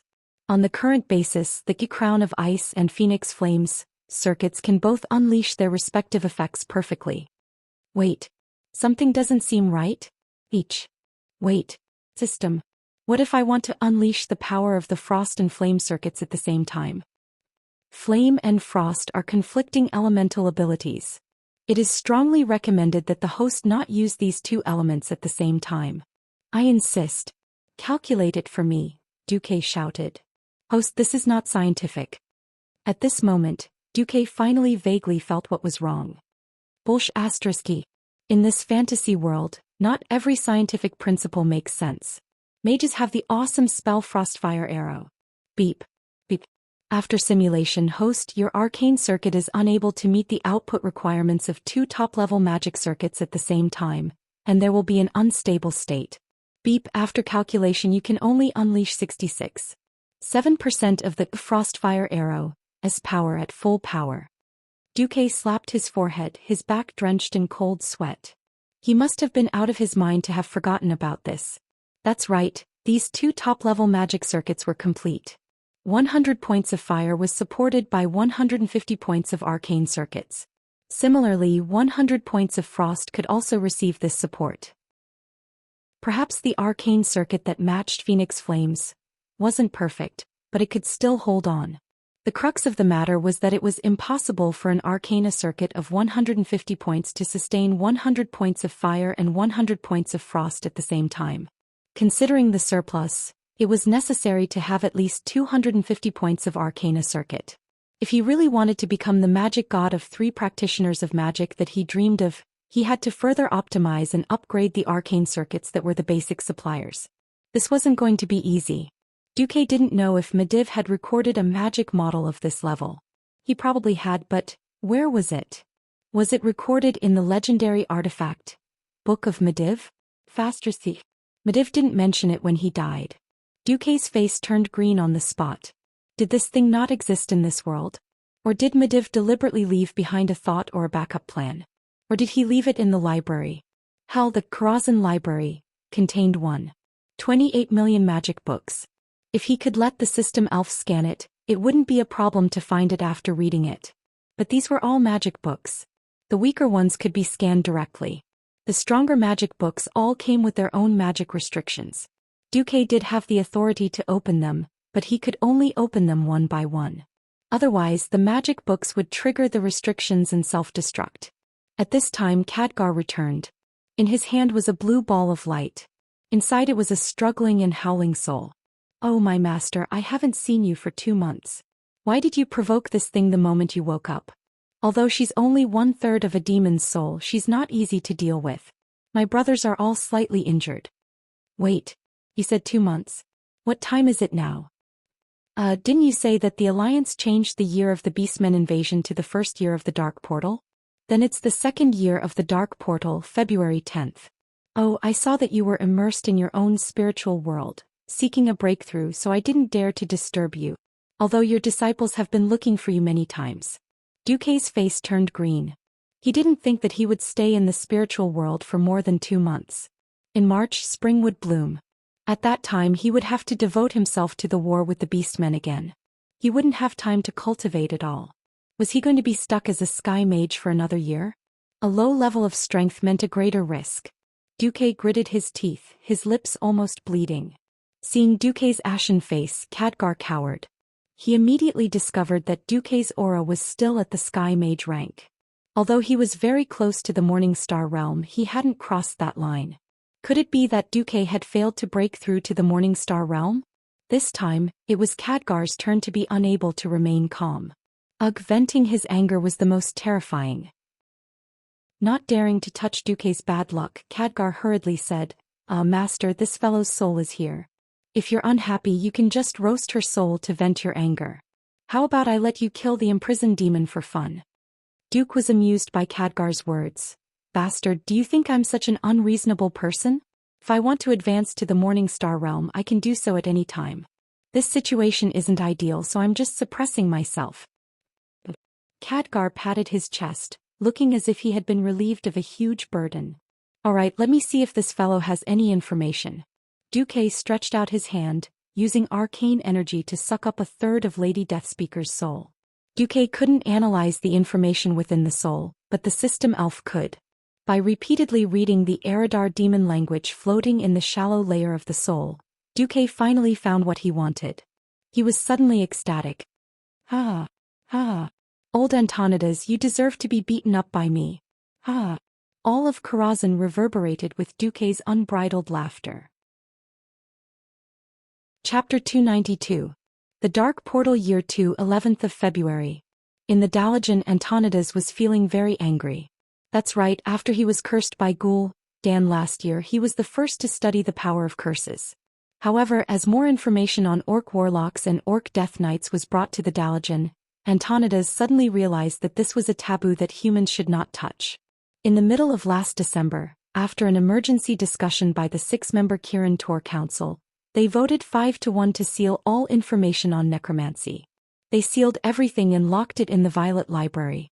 They announced this decision to the entire Dalajan. The matter should have ended there, but in early January, Antonidas received a report that zombies were found in the frozen fields near the Dalajan. It was obvious that this was the work of a mage. Although the experimental subjects were just lab rats, these zombified animals caused the farmers around them to feel very uneasy. It also affected the reputation of the Dalajan mages. Antonidas ordered the mages to investigate this matter thoroughly, but to no avail. There could only be 2 reasons. 1. The person who did this was so clever that he could hide from the surveillance of the entire Dalajan and even the Kirin Tor Council. 2. This person was most likely a high-ranking mage in the Dalajan who used his power to hide everything. In his office, Antonidas glared at his secret agent. Necromancy must be banned. It was very simple. Although the Dalajan also had a school of necromancy, the mainstream values of human society rejected the existence of necromancy. Therefore, it was inevitable that the mages who were obsessed with necromancy were incompatible with the values of the Dalajan. Antonidas could not ignore the opinions of the majority for the sake of a single mage's experiment. At this time, the guard brought news of Duque's visit. Tell him that I'm busy. Previously, when Duque poached a large group of mages, he did receive a large number of unique magic books.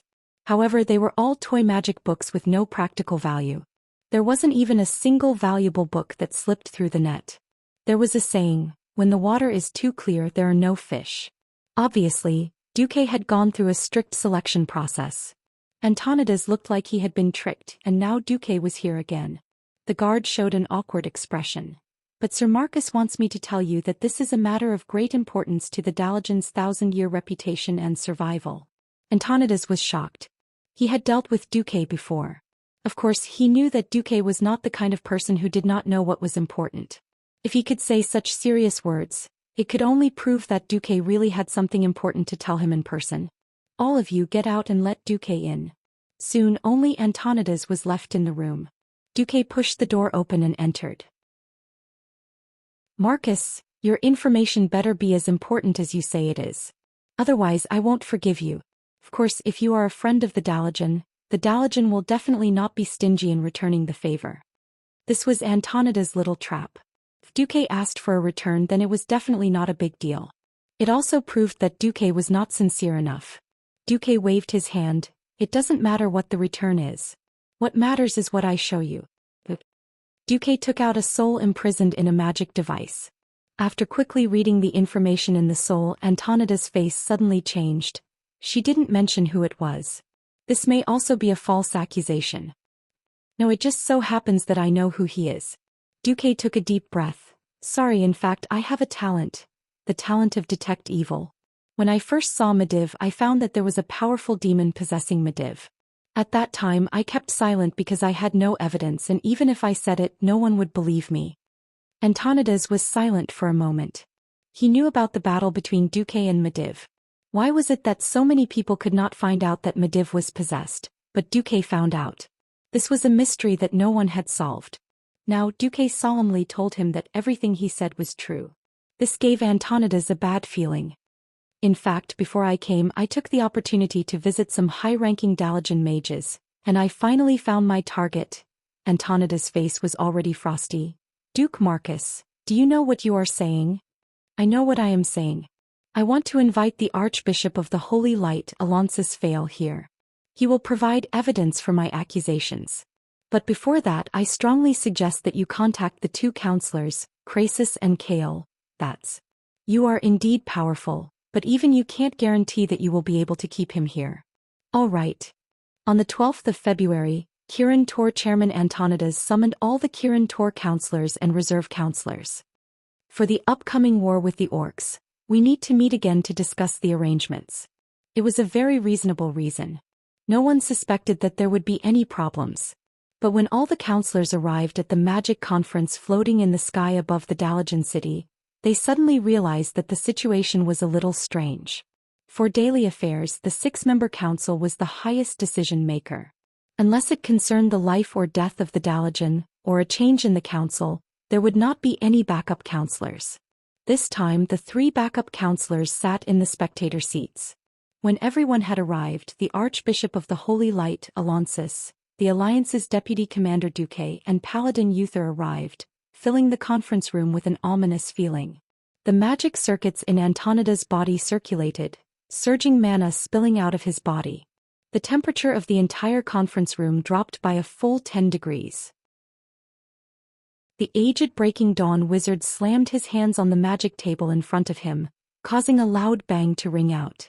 First of all, please take off your masks. As the chairman, I, Antonidas, declare that we do not need these things today. Although they did not know why, they still did as they were told. They were not supposed to take off their magic masks in front of outsiders. The 3 backup counselors, 2 men and 1 woman, were all passers-by that Duque did not know.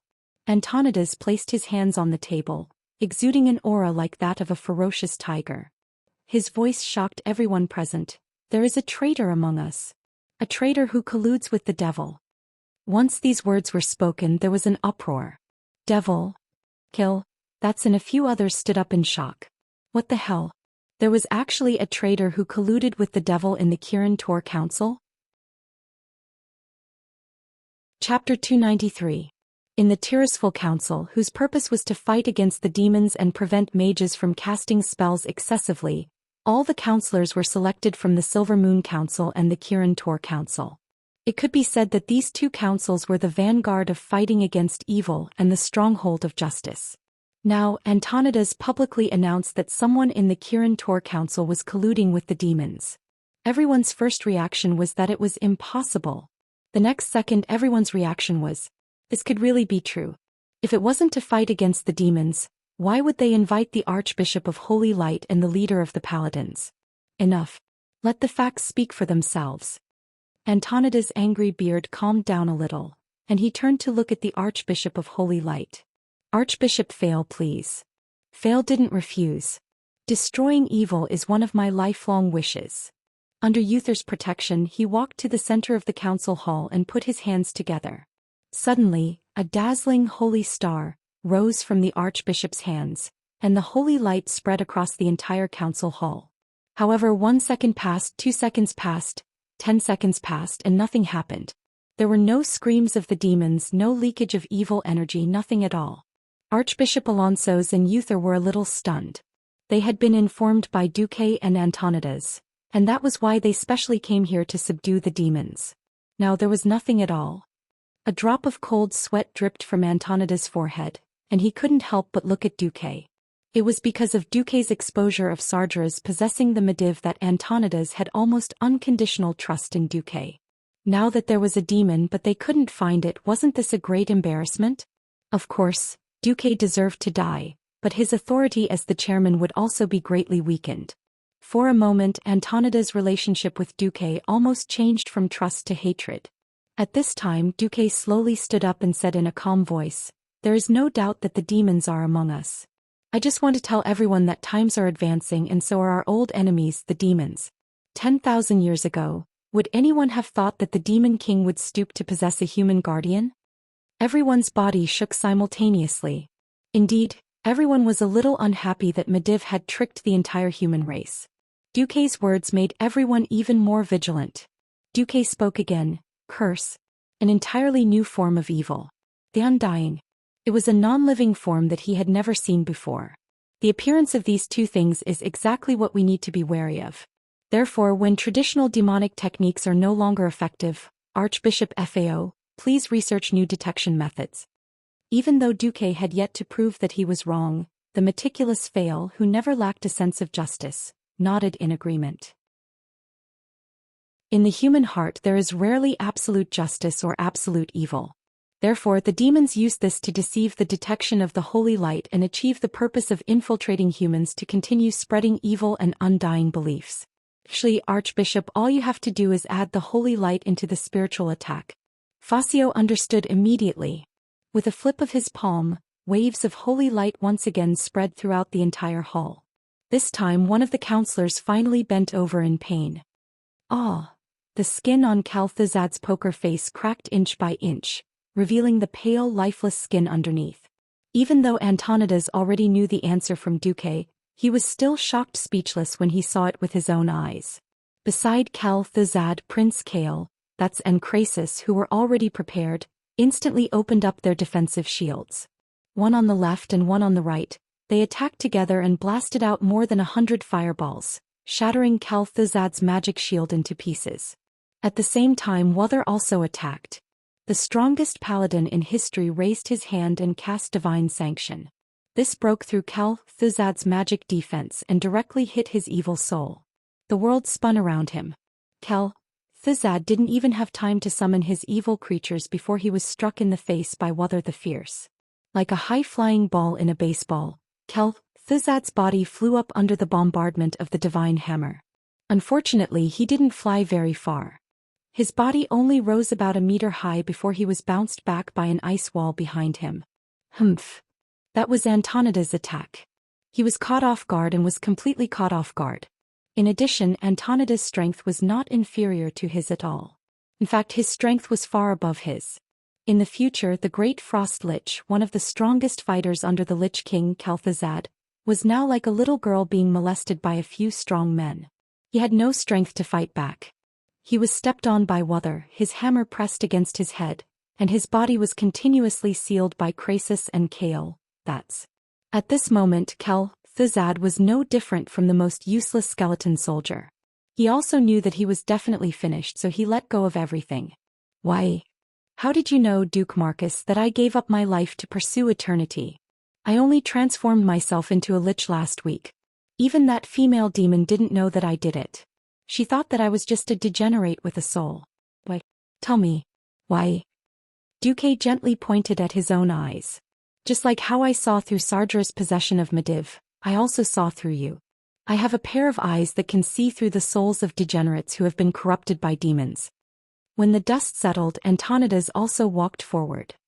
Is it? I've always thought highly of your talent. If not, I wouldn't have agreed to let you become one of the Kirin Tor counselors. I warned you, Calthazad. Don't carry out those forbidden necromancy spells. How did you do it? On the surface you promised me, but behind my back, you were still secretly carrying out your necromancy experiments. When Duque told me, the first thing I thought of was you.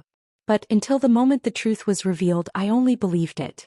Antonidas' shoulders rose and fell rapidly. He turned his head, and there was an unconcealable sadness in his eyes.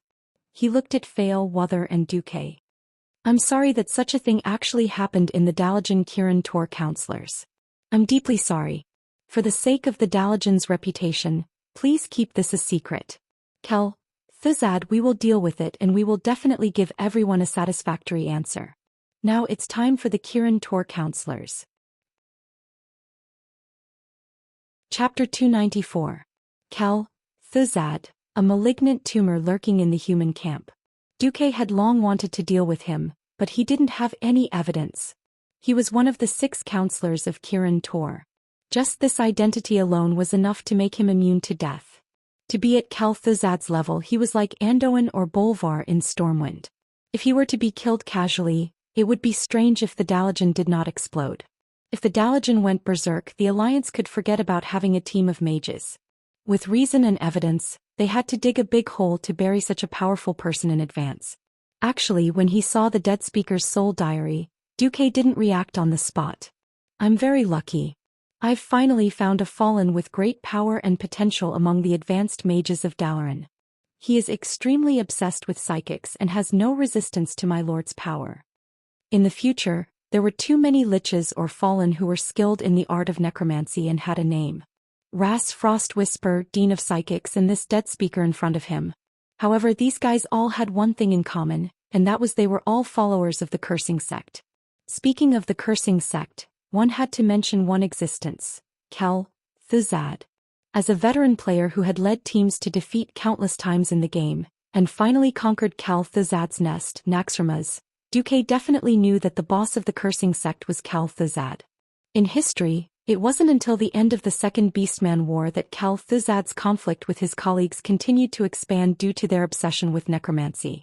After hearing the Lich King's summons, he sold all his assets and ran to the polar continent's northrend to lick the Lich King's boots, becoming a powerful lich that made everyone tremble in fear. At that time he founded the Cursing Sect. However, the plots of demons were long-term and sinister. As the leader of the Burning Legion, Sargeras could secretly sneak in and hide in Aegwyn's stomach for more than 300 years.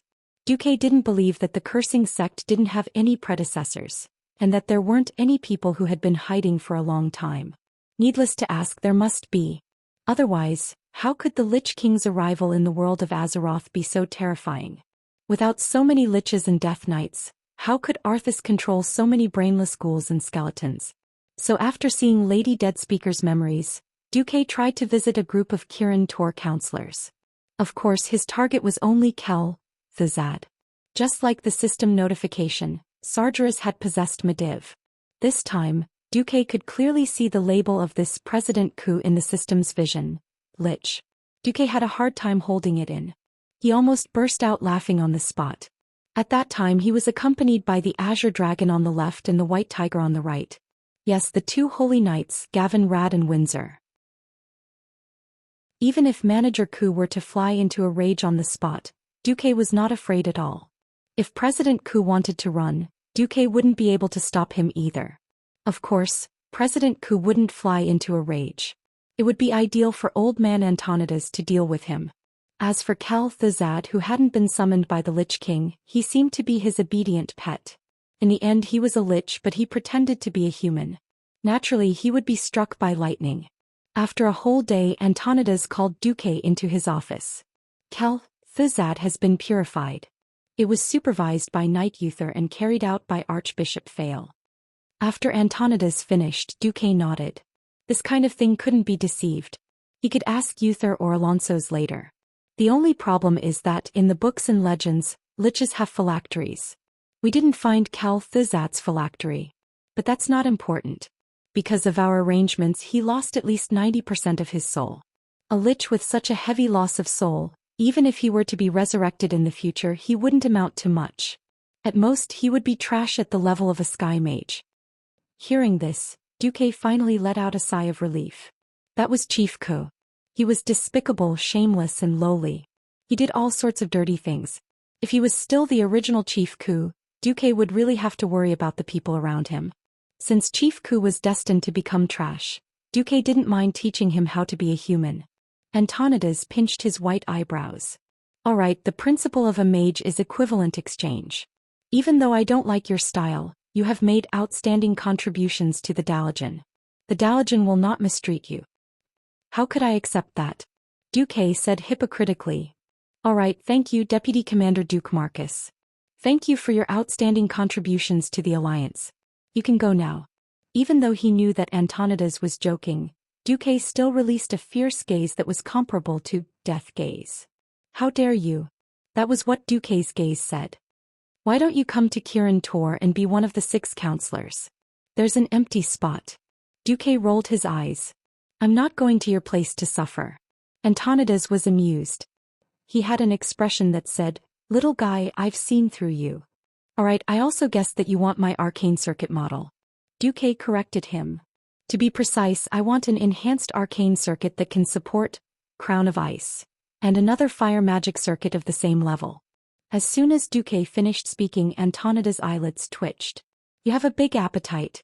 If it wasn't for the fact that Antonidas thought that he owed Duque a huge favor, he would have flipped the table on the spot. He wouldn't have known that Kel Thuzad had never thought of directly causing trouble in the Dalajan.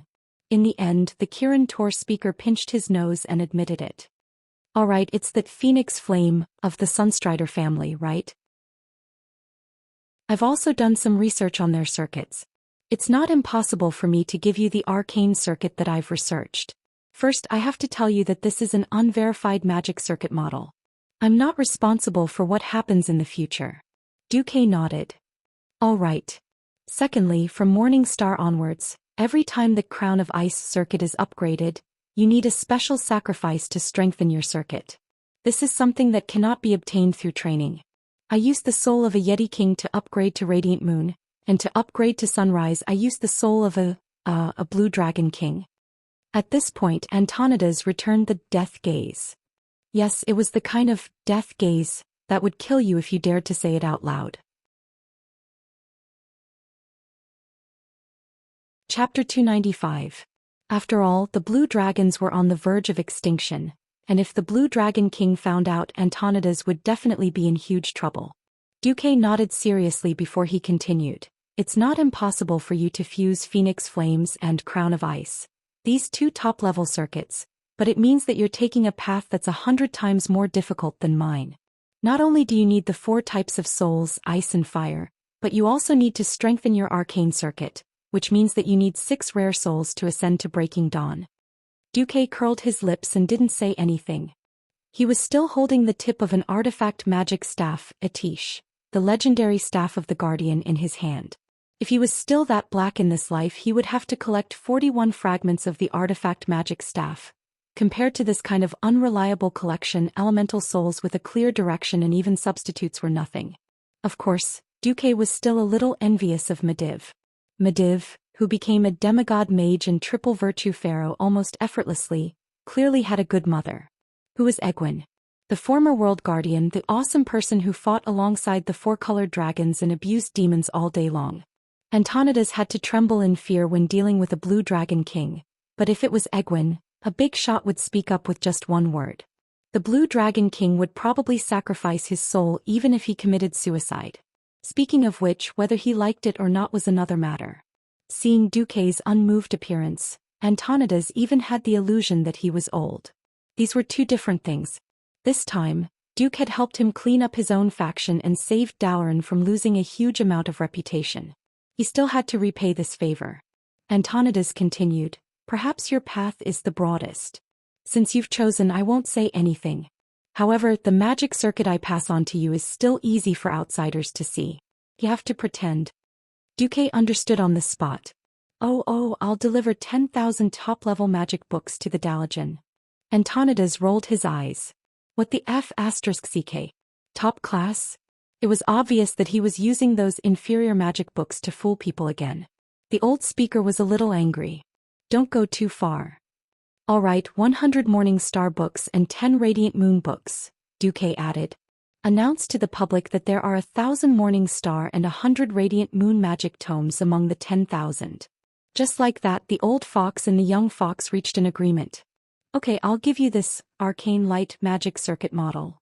When Antonidas transmitted the magic model to Duque, Duque wasn't surprised by the magic model's wonders. "Congratulations, host. Antonidas is willing to give you the top-notch arcane magic circuit, Arcane Throne, with a completion rate of 82%. Recalling that his other circuit was called the Crown of Ice, Duque suddenly felt a headache coming on. He finally understood why Antonidas was so stubborn in his old age.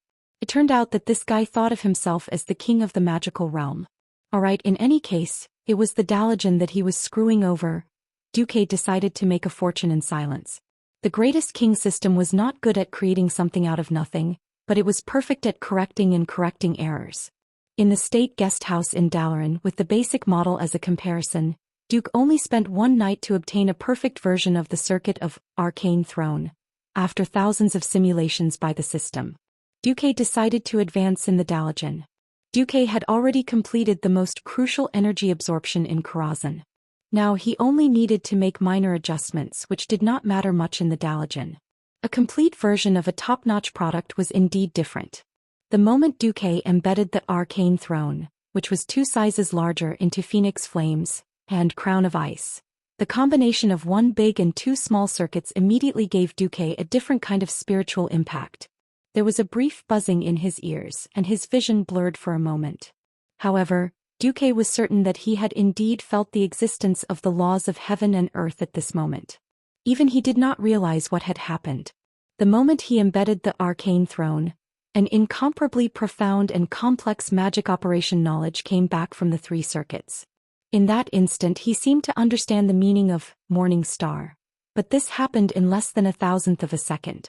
It was as if in that instant he had lost his identity as a human. He was no longer a human.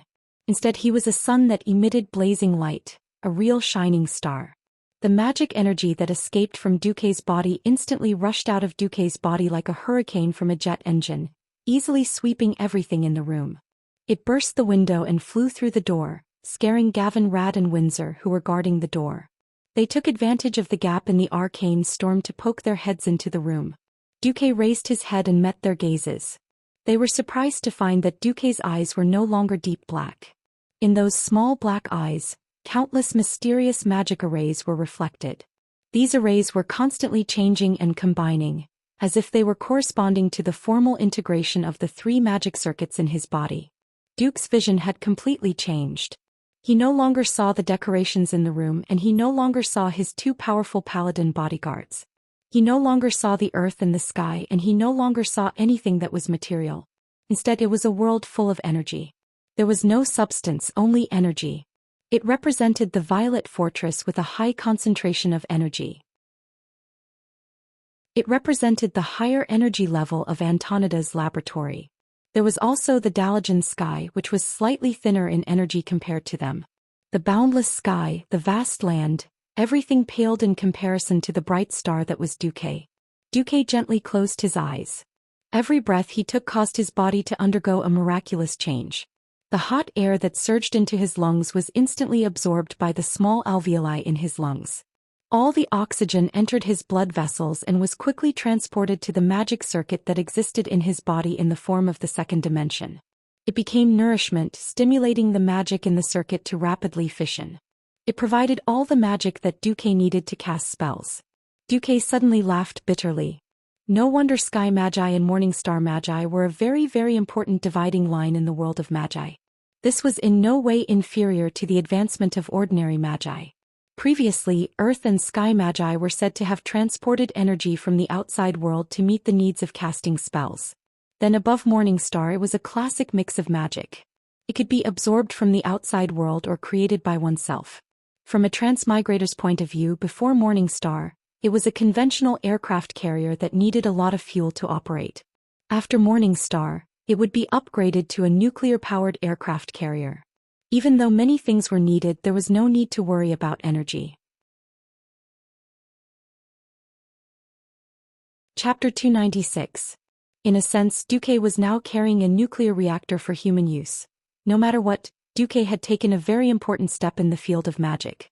The moment Duque advanced, the entire Dalajan was in an uproar. Who's advancing? This mana is ridiculous. Which Morning Star Master has finally stepped onto the path of Radiant Moon? The cries of the acolytes and low-ranked wizards were unreliable. The high-ranked wizards did not look too good. Many high-ranked wizards had experienced the process of transforming ordinary elemental power into pure Morning Star mana. This was definitely the first time the amount of mana was so ridiculous. Comparable to Grandmaster Antonida's? No. It's even more ridiculous than the chairman. Perhaps only the legendary protector Medivh would have such a terrifying momentum when he advanced. Yes, back then I was studying in the Elven Forest and I actually felt an explosion of mana from Karazhan that was more than 100 kilometers away. That momentum was similar to this person right now. My god, this is at least the mana of 100 ordinary Morning Star wizards, right? Who is it? Feeling the arcane energy storm that was spilling out of his body gradually stop and the surging mana circulating normally in his body, Duque really wanted to laugh wildly for a minute. The system notifications kept appearing. As you have obtained the top-notch arcane magic circuit, Arcane Throne, you have obtained all strengthened arcane metamagic specialties by default. You have obtained the metamagic specialization, Arcane Concentration. The chances of enemies resisting your arcane magic are reduced by 30%. You have obtained the metamagic specialization, Arcane Focus. When you cast any spell, there is a 33% chance that you will enter a spell-saving state. In this state, the mana consumption of your next damaging spell will be reduced by 100%. You have obtained the top-notch metamagic specialization, Arcane Energy Storm. After activation, your spell damage will be increased by 100% and your mana consumption will be increased by 50%. Lasts for 30 seconds. After each use, you have to wait for 5 minutes for your arcane magic circuit to calm down. or else there is a possibility of the circuit collapsing. As you have obtained the top-level Frost Magic Circuit, Crown of Ice, you have obtained all enhanced Frost Metamagic abilities by default. You have obtained the Metamagic ability, Rapid Cooldown. You have obtained the Metamagic ability, Ice Barrier. Of course, there was also the Fire Metamagic ability that Phoenix Flames gave him. The metamagic specialties of all three schools almost dazzled Duque. Now that Mediv had passed away and Khadgar had become a ghost, Duque could say without any exaggeration that he was the only high-ranked triple cultivator pharaoh in the world. With a thought, 3 magic orbs of each element appeared behind Duque. There were 3 magic orbs of each element. A crimson ball of fire, a pure white ball of ice, and a purplish-blue ball of arcane magic. All 3 types of balls were moving in a triangular pattern on Duque's back. There were exactly 9 balls occupying a 360-degree position around Duque, and each ball was 40 degrees. Outside the state guest house, all 5 members of the Kirin Tor Council had arrived, including Archbishop Fail and Uther. Everyone applauded in unison. "Congratulations, Duque." Antonida's smile was a little forced. "You really are a genius." Krasis congratulated him sincerely. "Congratulations, but, Duque, are you really not targeting me?" Kale, that's, smile was a little strange because there were 3 yellow-green arcane flames circling above his head. This was already Kale, that's trademark. Now that Kale, that's had 3 and Duque had 9, it was a little embarrassing no matter how one looked at it. No, Kale, that's, you should be my master in this aspect. I found that you can better train your ability to manipulate the elements by doing this. So please don't be offended, I couldn't help but learn it. In the future I'll tell everyone I meet that I learned from you, okay? Duque very sincerely used the special skill, hypocrisy, to cover up his actions that were purely pretentious. All of a sudden even Kale, that's was moved. No, I'm too ashamed to say that. Speaking of which, I'm a little biased. Kale, that's frowned, and in the next moment, 3 arcane energy balls appeared behind him. However, these 3 energy balls looked weaker than his fire elemental balls. Duque blinked. Kale, that seemed a little embarrassed.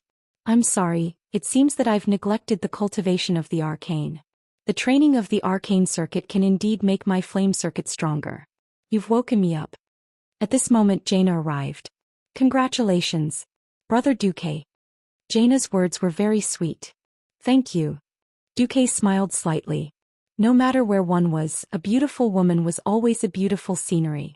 This time, the moment she saw the 9 energy balls behind Duque, Jaina could no longer look away. Because she saw an existence that broke her common sense and saw an even more powerful possibility.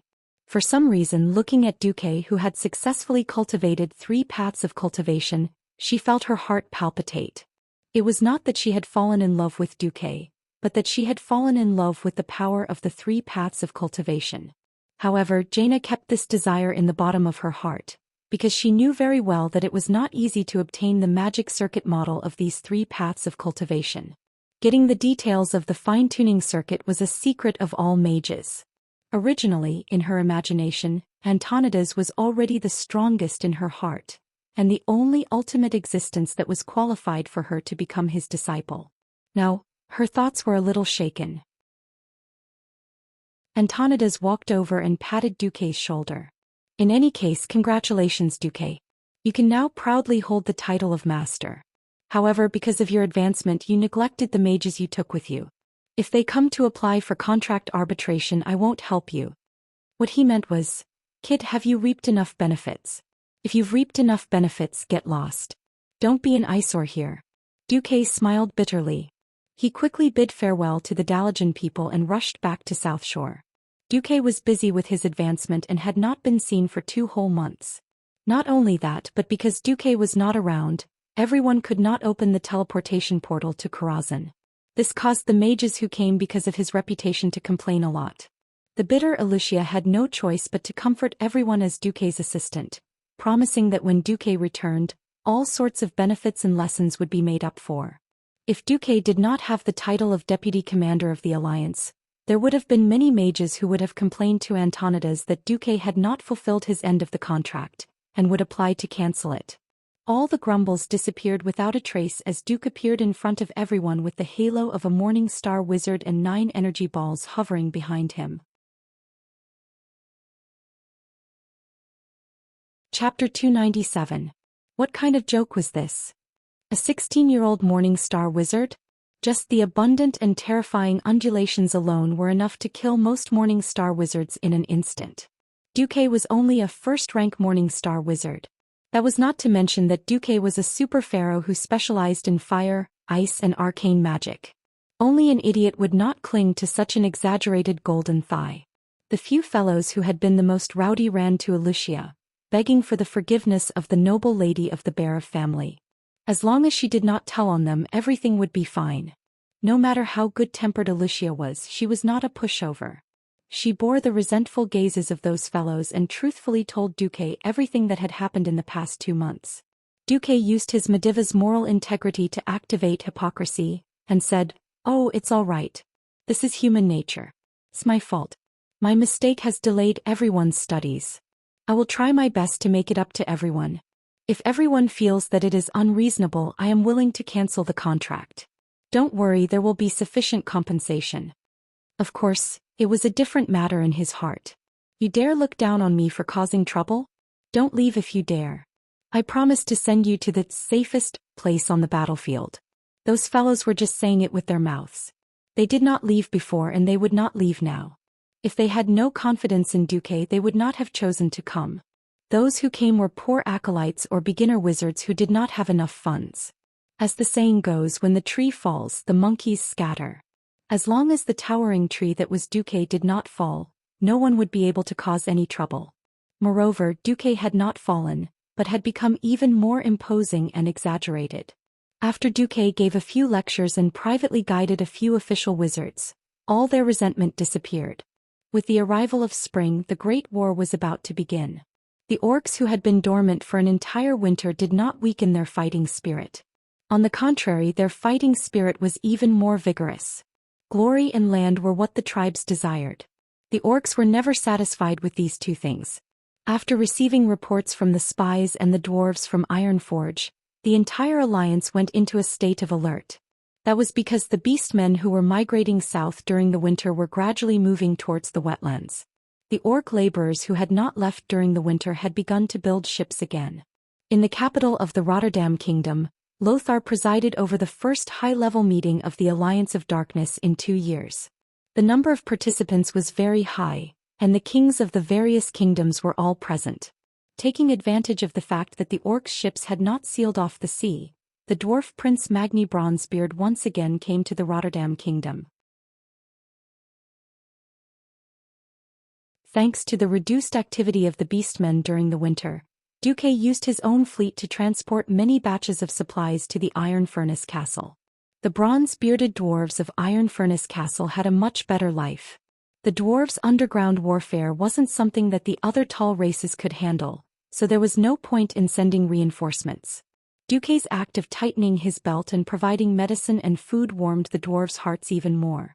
So when he came to Magni Lordaeron and saw Duque, he used the most direct way to express his enthusiasm. He used his dwarven strength to bend Duque's waist and gave Duque a bear hug. "Ugh, Magni, that's enough. I can't breathe." Duque rolled his eyes, almost foaming at the mouth. "Haha. Thank you, Duque. You really are the dwarves' best friend. I can't wait for the day you lead the army to counterattack the orcs. If we're lucky, we can counterattack this year. But this depends on whether the heavens are looking out for us," Duque consoled. Magni automatically filtered out the rest. "All right, I'll tell them to hold on for another half a year." "What the hell I said is," Magni blinked and showed a cunning side. "My people are in the most difficult situation. They need hope. If that doesn't work, you can send a few thousand soldiers to Iron Furnace Castle next winter. They'll still be there." "What the F***ck this works. You're really a dwarf. Are you sure you're not a goblin in dwarf skin?" Duque wanted to roll his eyes this time. In return for the Alliance's support for Iron Furnace Castle, Magni and Duque's fleet brought a large batch of long war hammers and axes forged by the dwarves in winter. There was no choice. Dwarves just didn't like to use swords. Rather than having dwarven craftsmen forge long swords, it was better to make what they were best at. Dwarven two-handed warhammers and axes were one-handed versions for humans anyway. If they were made longer and slightly balanced, they would be the best weapons in the human world. That was a total of 30,000 dwarven weapons. All the kings were jealous of the dwarves' man-made weapons, but Magni was stubborn and didn't buy it. The food and medicine were split evenly between Duque, so he only gave it to Duque. Duque had the final say on how it was divided. Duque was also very generous, he would not take it all for himself. After wrangling with the other kings regardless of the country's strength, the principle was that whoever contributed the most troops, money and manpower would get the biggest share. Naturally, King Turinas received the biggest piece of cake. Magrani and General Abendis's Blood Cross Army's elite team had all changed their equipment, and everyone else was envious of them. After the rare benefit, the military conference hall became like a market again because of the orcs' movements. We must also build a line of defense on the South Stream coast. We want your cement, a lot of it. King Xian roared. After the defense line at Hillsbrad Hills was built like an iron bucket by Duque, the most excited person was King Xian of Gilnis. In theory, if the horde didn't attack South Shore, the closest place to land was the South Stream coast on the southwest side of the northern continent, which was in front of Gilnis. He emphasized this more than 10 times in an hour. In the harsh winter, it was impossible for the craftsmen to work when the sky was full of snow. After spring, to build a line of defense in the shortest time possible, cement was a must. Don't worry, Xian. If a horde without warships dares to go that far to Gilnis, Kurtira's fleet will bleed them dry, King Delin comforted him. For the sake of the holy light, can't you be a little nervous? If those crazy green-skinned creatures can make two-headed ogres and move undead knights, why can't they make warships or flying demon legions? Xian was too excited. His thick red neck looked like 2 dicks had been inserted into it. Chapter 298. Lothar couldn't help but roll his eyes as he watched the kings turn the splendid meeting hall into a noisy market. No one could maintain their gentlemanly demeanor in the face of such a major event. Lothar had to appease Xian. Don't worry, the horde can't fly. Even if they can, it's impossible for hundreds of thousands of them to fly over and land in your capital. If that's the case, we'll all cut our throats with our swords. When Lothar said this, Duque frowned. He suddenly realized a serious problem that he had neglected for a long time. The Alliance did not have a decent air force at all. This was not a simple problem. Duque knew very well where the griffins were. They were at the Eagle's Nest Mountain in the hinterlands. The problem was that it belonged to the Wildhammer dwarves, who were absolutely neutral. In his previous life without the horde, the dwarves who were harder than stones didn't even care about their compatriots, the Bronzebeard dwarves, let alone the humans. This was also the result of the Battle of the Three Hammers, between the Bronzebeard, Wildhammer and Ebon dwarves in the Iron Furnace Castle. Thinking of this, Duque's temples twitched painfully. There was no substantial progress in the military meeting. The biggest resolution was to strengthen the Shadowfang Castle on the east side of the South Stream coast. This fortress belonged to Master Gilnis Aragol and was a very good defensive core. As for the plan to strengthen the entire North and South Stream coast, it was stalled due to a lack of cement and funds. King Xian almost hated Duque for this, muttering that Duque had used up all the cement in order to strengthen the defense line in the Hillsbrad Hills. Lothar patted Duque's shoulder and said, "Don't mind him." Duque could only smile bitterly.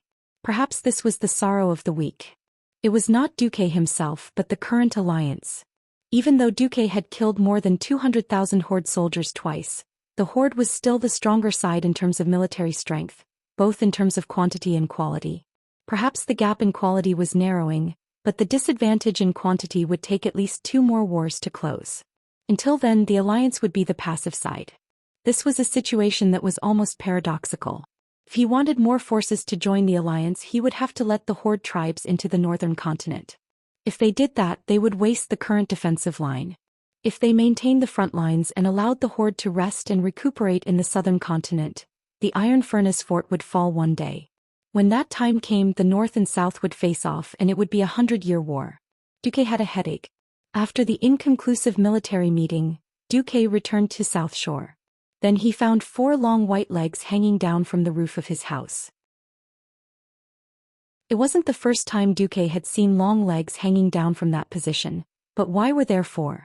Could it be that if he planted a pair of legs in winter he would be able to harvest 2 pairs in spring? Poo poo poo. What kind of damned setting was this? Whoosh. Storm warning. Storm warning. In 10 seconds, there will be an updraft and a lot of clothes may be blown away. Duque pinched his nose and imitated the clumsiest mechanical voice. Illyria, on the other hand, was the most thin-skinned of them all. She did a beautiful pigeon flip and jumped down. Queen Sylvie, on the other hand, giggled and swung her white legs without a care in the world. He sis, don't believe him. If he really dares to do that, we'll just shoot down all his magic energy balls like apples. Duque rubbed his forehead. The competitive Queen Sylvie might really do that. Alright, I think I know why the boring Windrunner ladies are here. Duque withdrew his gaze. We've been moldy here for an entire winter for the Alliance. Aurelia put her hands on her waist and said confidently. Duque waved his hand and immediately used Magician's hand to bring a stack of letters of complaint. Yes. Before the winter festival, the goat that George's family used to celebrate disappeared. Later, it was found in the Windrunner's camp. The 2 legs on her head forgot to swing. My Naga told me that a nimble thief stole a dozen of my merfolk's golden pearls. A gust of wind blew. Why is the spring wind still a little cold? 2 barrels of dwarven gold wine that King Lang used to celebrate the new year and sent by Bronzebeard King of Ironforge mysteriously disappeared. Aurelia looked at the back of a certain future queen who was turning around and trying to escape. At this moment, a gust of wind blew on Duque's roof, and the 2 sisters disappeared. Servanas, the angry voice of a big sister came from the wind. Duque scratched his head. As expected of a Windrunner, she can go wherever she wants. Of course, Duque didn't really want to settle the score with Servanas. He just wanted to tease her a little. Of course, after the incident with Cuel Salis, Aurelia, who had always been noble in front of others as a high elf, obviously couldn't tolerate her sister's behavior. A few minutes later, Aurelia brought back the pitiful Queen Sylvanas.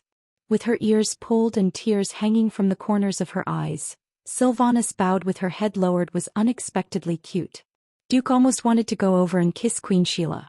Well, Duque, I'll compensate for the loss on behalf of my sister. For a moment, Duque really wanted to ask Sylvanas to sell herself. That was Servanas they were talking about. The unbelievably powerful Sylvanas. Even if she didn't become a Dark Ranger, she was still unbelievably powerful. But that was impossible. First of all, it couldn't pass Duque's own heart. Secondly, the Windrunner family was actually quite rich. No, it's just a few 100,000 gold coins. I don't care. One experiment is gone. Haha. That's my good Duque. No wonder I loved you so much. Aurelia patted Duque's shoulder and spoke like an elder. But Duque knew that Aurelia was actually feeling guilty. Stealing tributes was definitely a big or small matter. Of course, Duque knew very well that in front of a great enemy, no human kingdom would fight with the pharaoh Cuel Salis over such a thing. Sylvanas stuck out her tongue where Aurelia couldn't see. However, the Windrunner's perception of the outside world didn't just rely on his eyesight. The Demon King's hand that was pulling Sylvanas' ear tightened. Ouch, ouch, ouch. Sister, I was wrong. This time, Sylvanas was really terrified. I also know that you've been idle for so long, you need some excitement. We're always ready to fight for the righteous cause of the Alliance. Aurelia was serious, puffing out her chest and sucking in her stomach. Fight my ass. You're an idiot, okay? Now there's a mission that may or may not be dangerous. Me. The 2 sisters raised their hands together. Chapter 299. Magic was a magical thing. It had an extremely unscientific side, but it also had a fixed pattern that showed its supernatural side. When Duque combined the 3 elements of fire, frost, and arcane magic into an energy ball, Lothar looked at Duque as if he was looking at a walking bomb. After being repeatedly hit by Lang's King's contempt, Duque gave up on healing. It was March, a day of spring. It was also the 3-month anniversary of Duque losing his little maid.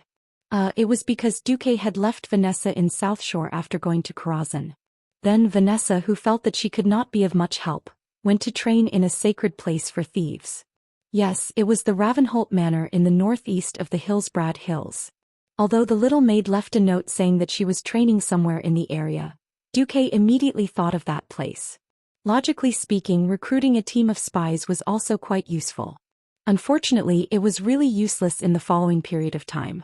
Since Duque was busy, he did not bother about it for the time being. In March, the Horde would make a big move. Van Cleve and Stroman, who had spent the entire autumn and winter in the western wilderness, sent a letter asking when they would take action.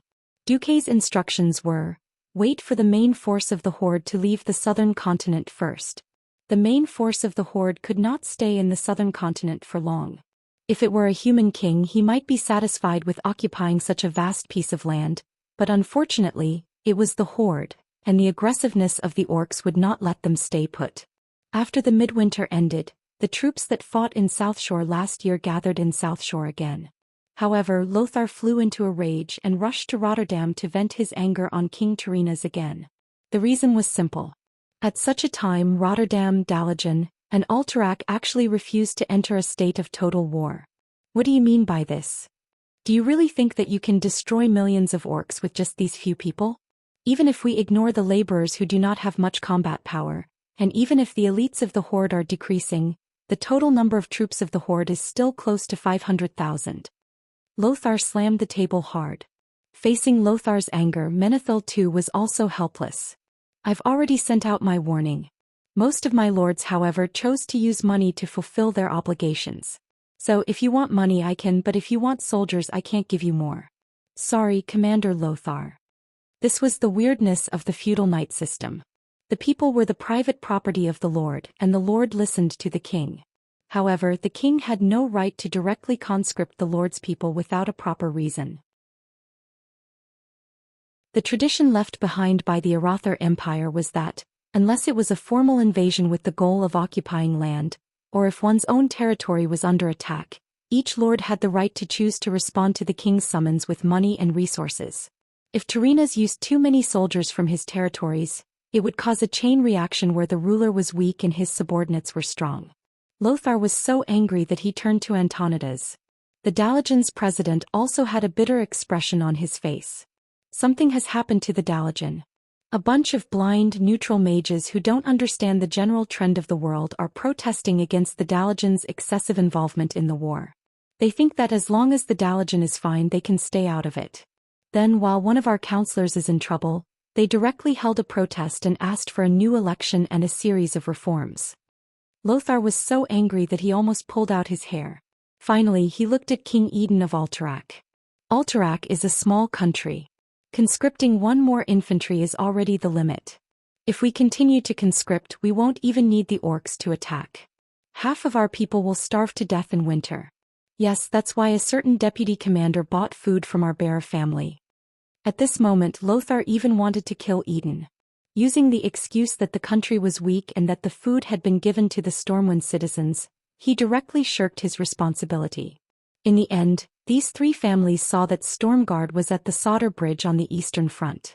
The Stormwind refugees were defending South Shore on the central front, and Kurtira's navy was protecting the western front. This group of short-sighted nobles and mages thought that if someone were to die, it would be the foreigners who died. It was none of their business. At this moment, the evil side of human nature was completely exposed. Lothar was almost out of his mind. His roar almost echoed throughout the entire Lordaeron palace. Tell those damned nobles and idiot mages who think they are very safe. Now the Horde's military strength is 3 times that of the Alliance. The orcs' individual combat ability is also 3 times that of humans. Once our coastal defense is broken, then every human will pay the price in blood for your refusal to enter a state of total war. Money. Money. Money. What's the use of money? You're talking about money when you've lost your head. Eden muttered, if the defense line is broken, then someone must have not done their best. King Delin spat on the ground. Bah, since Stormwind was besieged last year, the entire shipyard of Kurtiras has been building ships in 3 shifts 24 hours a day. I've used up every gold in the treasury to build more shipyards and train every fisherman of Kurtiras into sailors. Now I can't wait for the orcs to take 100 goblin airships and descend into your Alterac palace, holding a human barbecue party in your palace courtyard. With that, Delin kicked open the meeting hall's door and left without looking back, leaving Eden roaring in exasperation with a face as red as a pig's liver. On this day the kings of Stormwind and the other 3 countries, who had already entered a state of total war, parted on bad terms with the leaders of the 3 countries who were only willing to enter a state of partial war. If not for the incident on the 15th of March, this might have been a precursor to the split of the alliance. On this day the 3rd fleet of courtiers patrolled the waters opposite the Paladin Gulf. The lookout suddenly saw something unusual. On the horizon, countless blood-red sails suddenly appeared. The lookout sounded the alarm. Dang dang dang. The shrill alarm alarmed the entire fleet. What the hell? Why are the bloodsail pirates here? The commander of the 3rd Fleet, Major General Kent, cursed angrily. However, something else he saw through the telescope made him shudder. Ships. More than a dozen huge warships. They were definitely battleship-class ships, but they had a completely different shape from human ships. Apart from the sails, the entire ship had no sense of beauty. It was like a pile of garbage floating on the sea, piled up by countless messy wooden products. However, the cannons on the warships clearly told the Major General that they were all F***King warships. And they were Orc warships. Commander, please give your orders. The first mate shouted anxiously. The other ships also sent flags of inquiry. Who has the navy of courtiers ever been afraid of on the sea? Raise the battle flag. A day later the entire alliance learned of the destruction of the 3rd Fleet of courtiers. All the countries were shocked. Chapter 300. In the headquarters of South Shore. General Dalin's face was livid. He had spent the entire autumn and winter to replenish the 3rd Fleet, which had suffered heavy losses in the last battle. Because of this, the 4th Fleet, which should have been completed long ago, only had 80% of the ships of the official fleet. But now the entire 3rd Fleet had been destroyed in a single day. Out of over 100 warships of various sizes, only 8 had managed to escape back to South Shore. Most of the others had sunk, and about a dozen small and medium-sized warships had been captured. The only good news was that the 3rd Fleet had also dealt a heavy blow to the enemy. According to the report, the Bloodsail fleet had sunk about 50 ships. This result was not enough to comfort the people. It was very simple. The damned Bloodsail pirates had betrayed the humans and joined the orcs, which had tipped the scales of victory. Humans were no longer the overlords of the sea. Goddamn Fairville. Dalin smashed a solid wooden table into pieces with a punch. Duque, Andoin and Lang were all silent. Duque felt a little guilty. Back then it was a certain someone who provoked the Bloodsail pirates. Duke killed him and captured him, which was how the Stormwind Kingdom's fleet came to be. Duque cursed in his heart. I should have gotten rid of them. Duque was just wishful thinking. The world of Azeroth was too big. If he wanted to deal with the Bloodsail pirates, Duque, who did not know the coordinates, had no place to teleport. Teleport to Stormwind City, which was occupied by the orcs. That would be too much. Even if he rode a griffin, Duque had to spend more than a week crossing the entire continent to Stranglethorn Vale, which was the southernmost part of the continent. Then he had to rely on his unreliable memory in the game to find the Bloodsail pirates' nest. Then, without any help, he had to subdue the remaining 3 fleets of the Bloodsail pirates and make them abandon their nest and head north? Just thinking about it made Duque's head hurt. But now the Bloodsail pirates had come themselves. If it was just them, Duque would not even have a breather. The problem was that they were mixed up with the tribe. That would be troublesome. Noxus asked, how many fleets do the Bloodsail pirates have? 3, but their combined strength is roughly equal to 2 of Kul Tira's fleets, Duque muttered. No, I know Fairville. That guy never puts all the stakes on anything. Therefore he would only bring 2 fleets at most. The problem is the tribe's new battleship. Dai Lin recovered from his anger. Tyraean murmured, even if our navy can still suppress the Horde's fleet, but... Lothar's face was pale. But we won't be able to stop the transport ships. That was the main point. The Horde did not need to have complete control over the sea. All they needed to do was cross the damn sea and they would be able to display their unparalleled land superiority. Lang asked, will the tribe attack South Shore again? This was not nervousness. On the contrary, it was a kind of hope. Now that Duque was running South Shore like an iron bucket, he couldn't wait for the tribe to be so stupid as to kill themselves. Duque shook his head. I dare say, unless the tribe replaces the dead Blackhand as their chief. If it was Orgrim, he wouldn't do something so brainless. But we can still think of a way to force the horde to attack South Shore again. Duque changed the topic. Really? The Alliance's leaders were overjoyed. I have to remind everyone that this is not a good thing, Duque said in a low voice. Why? Lang asked. I plan to hang Blackhand's head and the flag of the previous chief at the port of South Shore. This will make the horde attack South Shore again, but it will also make the last group of orcs who openly oppose the new chief, Orgrim, die. After a moment of silence, Noxus said, Let's do that. I've thought about it. This will increase the horde's combat power in a short period of time, but it will also weaken the horde's fighting potential. Everyone came to a realization. The orcs who were unhappy with Orgrim might change their minds in the future, but if they died now there would be no future for them. In the past winter the orcs must have gone out with their wives and children. Before the new generation of orcs grew up there would be one less orc dead. Then it's decided. We will force the horde to attack South Shore. At the same time, we will see if we can fight the horde at sea and regain control of the sea. That afternoon, Blackhand's huge frozen head was placed on the lighthouse at South Shore's port. At the same time a battle flag of the previous chief was placed there. Kurtiraz's fleet deliberately sent out the horde's scouting boats to watch, and even ignored the scouting boats that came to check. Yes. I want you orcs to know. Duke's ruthless move caused a lot of trouble for Orgrim on the orc side. This is blasphemy. Blasphemy against the warriors of the horde. Blasphemy against the glory of the horde. Attack South Shore and kill all the humans. Turn their chief's head into a pot of urine. A great number of chieftains of small and medium clans were clamoring in Orgrim. Their clamoring annoyed Orgrim to no end. This was the result of Orgrim's lack of prestige. Do you want the warriors of the horde to break through the strongest defense line of the humans? Let the warriors of the horde die for nothing? Orgrim cursed. The orcs are invincible. The weak defense line of the humans can't stop our battle axes. This was already a spiritual victory. Great Chief. As long as we can stop the human warships, the warriors of the horde are invincible. This guy wasn't that stupid after all. Great Chief, would you rather trust those dead humans and traitors who betrayed your own people than trust the warriors of your tribe? A chief brought up the Death Knights and the traitors of the Bloodsail pirates, causing Orgrim's eyelids to twitch. In that instant Orgrim had the urge to smash that guy's head with his hammer. Of course, the defeat at South Shore was partly a test, but wasn't it because the former Great Chief, Blackhand, was too prodigal? If he had enough elite soldiers, Orgrim wouldn't have accepted the Death Knights. Orgrim was extremely annoyed. Alright. All chiefs who are willing to attack South Shore, please step forward.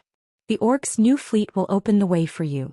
In an instant, dozens of chiefs from small and medium clans stepped forward. Their numbers were so many that Orgrim almost went crazy. At this moment the chief of the Dragon Maw clan, Zulu Hid, gave Orgrim a look. When Orgrim turned to look at Grom Hellhowl, Master Howl gave him a nod of approval. Alright. As you wish. Here's our plan this time.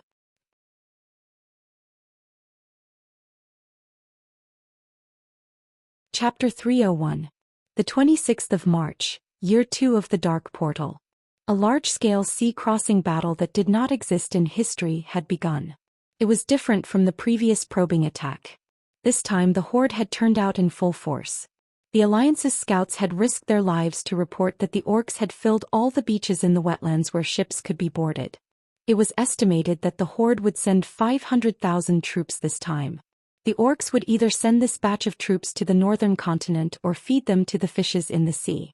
They knew that more than a third of the 500,000 orcs were laborers, and there were many new recruits who had arrived through the dark portal.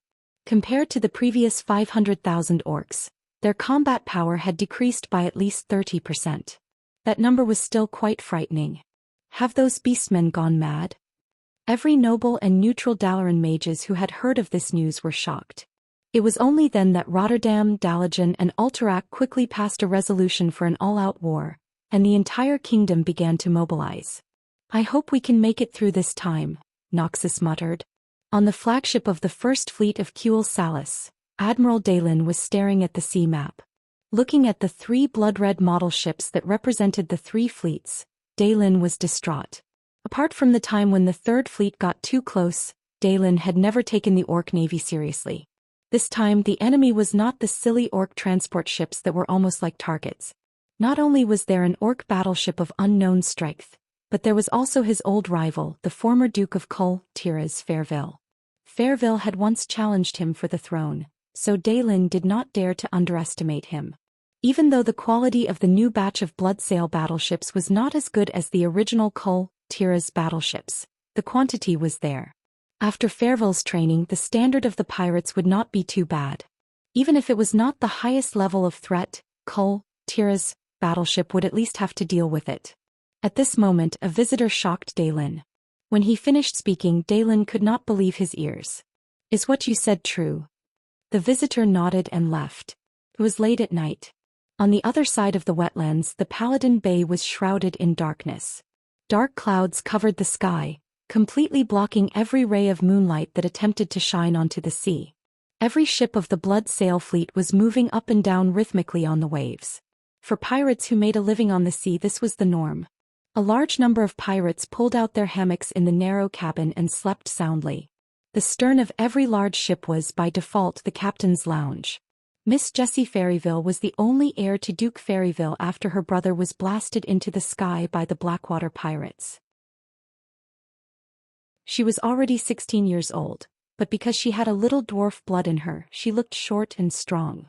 Looking at her muscular back, anyone would think that she was a man. Miss Jessie has been very upset lately. She felt that her father had gone mad. He actually sided with the orcs who killed for fun and conquered all the intelligent races in the Azeroth. What was more unacceptable was that the entire Bloodsail pirates seemed to have been kidnapped. Every ship had 2 orcs the size of a small hill watching every captain. They did not understand the human language, but according to the chief of the tribe, if they discovered that the Bloodsail pirates were trying to betray them, they would have to pay the price in blood.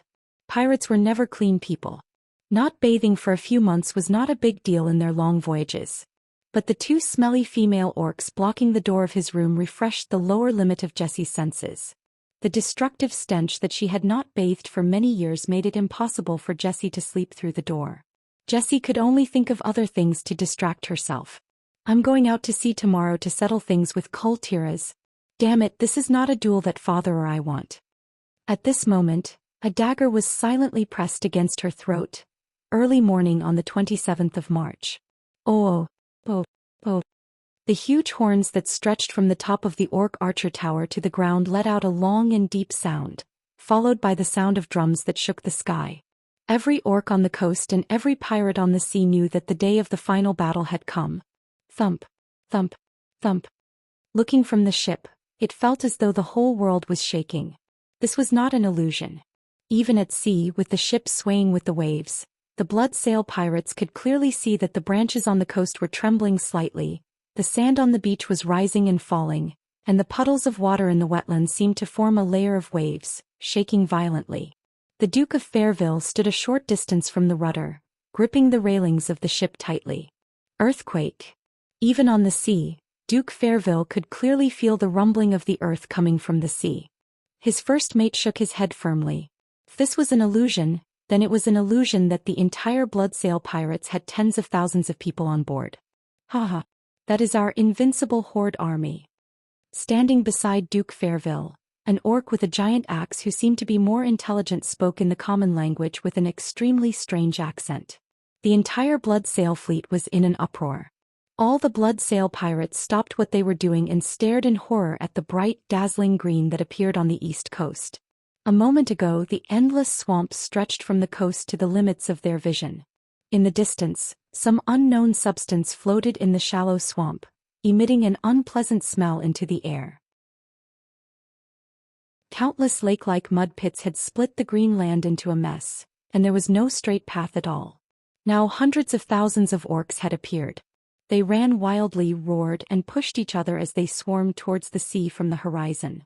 They seemed to be driven by the dawn, moving desperately towards the darkness that was about to be driven away. All of the orcs had 2 legs, 2 arms and green skin, but that was the extent of their similarities. Some of the orcs were as large as burly humans, while others had stepped into the category of giants. There were also a few orcs with 2 heads and bloated bodies that were completely at the level of giants. Without exception, all of them ran wildly towards the shore. Chapter 302. The orcs and ogres were very different, but in that green tide they all felt the same. The blood-sail pirates could only see the green tide crossing every swamp with water, stepping on every inch of turf and smashing everything in its way. Perhaps there were colorful snakes escaping from the swamps under the feet of the orcs, but they were all crushed. Pits, hills, swamps. Everywhere the eye could see, the green orcs surged out like a tide. As the sun climbed higher into the sky, more ships appeared on land. In order to prevent the transport ships they had built from being destroyed by the humans who had the upper hand in the sea, the orcs used a more simple and crude method to protect their ships. These transport ships, which were dozens of tons each, were all placed on the shore and piled up in places where the cannons could not reach. When the orcs were about to launch an attack, the orc laborers would drag the bottom of the ships into the water. The heavy, clumsy but clearly moving transport ships formed a huge wave that slowly moved towards the sea. Watching the fleet sailing on land moving towards them, the blood-sail pirates remained silent and observed everything in front of them in awe. Duke Fairville had lived his entire life at sea, but he had never seen anything like this before. Countless orcs were covering the entire area. They used their strong bodies, arms with explosive muscles, big mouths full of fangs, blood-red eyes and green skin to weave a world-class blanket, covering every corner of the sun. Fairville was filled with regret. He knew that if he had transported this terrifying fleet across the northern continent, the destruction of the humans would have entered the countdown. But beside him, an orc sword saint did not give him any face as he wiped his sword. This was a powerful warrior who killed without batting an eyelid. More than a dozen of his best sailors had tried to kill him, but none of them could get within 2 meters of him. Seeing the transport ships being thrown into the water, Fairville glanced at his daughter Jessie's flagship, which was 50 meters away. Jessie gave him a sign that only he could understand. All fleets weigh anchor. Set sail. The target is the damned fleet of courtiers. Duke Fairville shouted. More than 10 minutes later, in response to the flash of dawn, the entire blood-sail fleet pierced straight into the sea like a curved arc. They were about to sail northward from the Gulf of Baladine, cross the sea that separated the two continents, and strike upon the fleet of Courtireth, who must be waiting on the surface. The damp scent of early spring was mixed with the wind and brushed past Orgrim's nose. The undulating waves of the orcs were perfectly connected with the rolling waves of the vast sea. Orgrim was riding a giant white wolf on top of a hill by the sea. From afar it looked like he was standing on top of the waves. Looking at the shining horizon at the end of his vision, Orgrim couldn't help but feel proud. He pointed his hammer of destruction into the distance and said, "As long as I can cross this ocean, I'll be able to do it. The warriors of the Horde can destroy any resistance from any living creature in any world. We will." The famous Grom Hellscream carried his equally fearsome Bloodhowl axe and came to Orgrim's side. "Even though I've always thought that races other than the orcs are unreliable, and I don't like your attitude towards other races, I like your ability to solve problems." Orgrim didn't seem to care about Grom's complaints. He lightly bumped his huge hammer against Bloodhowl's axe. The two famous weapons of mass destruction let out a dull sound of heavy weapons colliding. "The strongest human kingdom is Lordaeron. See you at Lordaeron." Orgrim bared his teeth. "See you at Lordaeron." Grom didn't look back as he walked down the hill, leaving a trail of deep footprints and a bright silhouette. The orc transport fleet was still sending people in. The blood sail fleet and the main orc fleet had already encountered the enemy at around 10 in the morning. An ultralight, fast, elven-styled scout ship appeared on the horizon. Then, just as the blood sail fleet sounded the alarm, a sail appeared on the horizon. Duke Fairville furrowed his brows. It was too early. The entire fleet hadn't even left the Paladin Bay before they encountered the full force of courtiers. It seemed that the Alliance's navy had made up their minds to wipe out the blood sail and orc fleets here and regain control of the sea. What's going on? Duke Fairville couldn't help but look at his daughter's flagship half a nautical mile to his right. "But since we've met, let's fight. Pass the order. Turn right 40 degrees. We need to gain the upper hand." The Duke's order was met with ruthless opposition. An orc who knew the common language slammed his axe against the guardrail. "Don't be so complicated. Just attack." "Damn it. Gaining the upper hand is common sense. The Great Horde doesn't need your so-called common sense. We just need you to get close enough to the enemy's ships.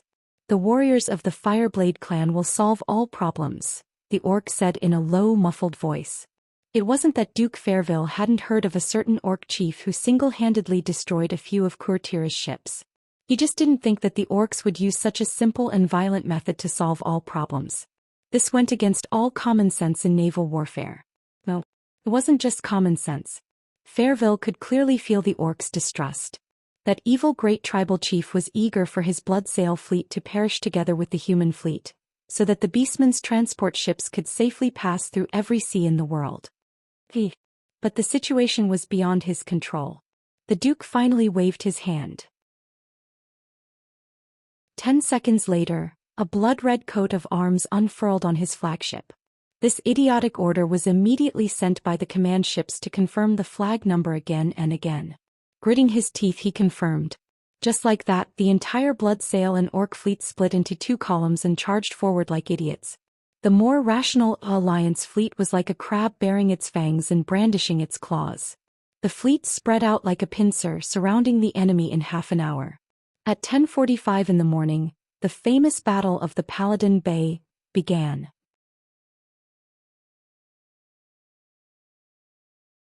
Chapter 303. Later generations' evaluation of the Battle of Paladin Bay was one-sided. Of course, this was not a traditional naval battle either. The collision of the two ideologies made this naval battle a little strange. Traditional human navies pursued the doctrine of large ships and cannons.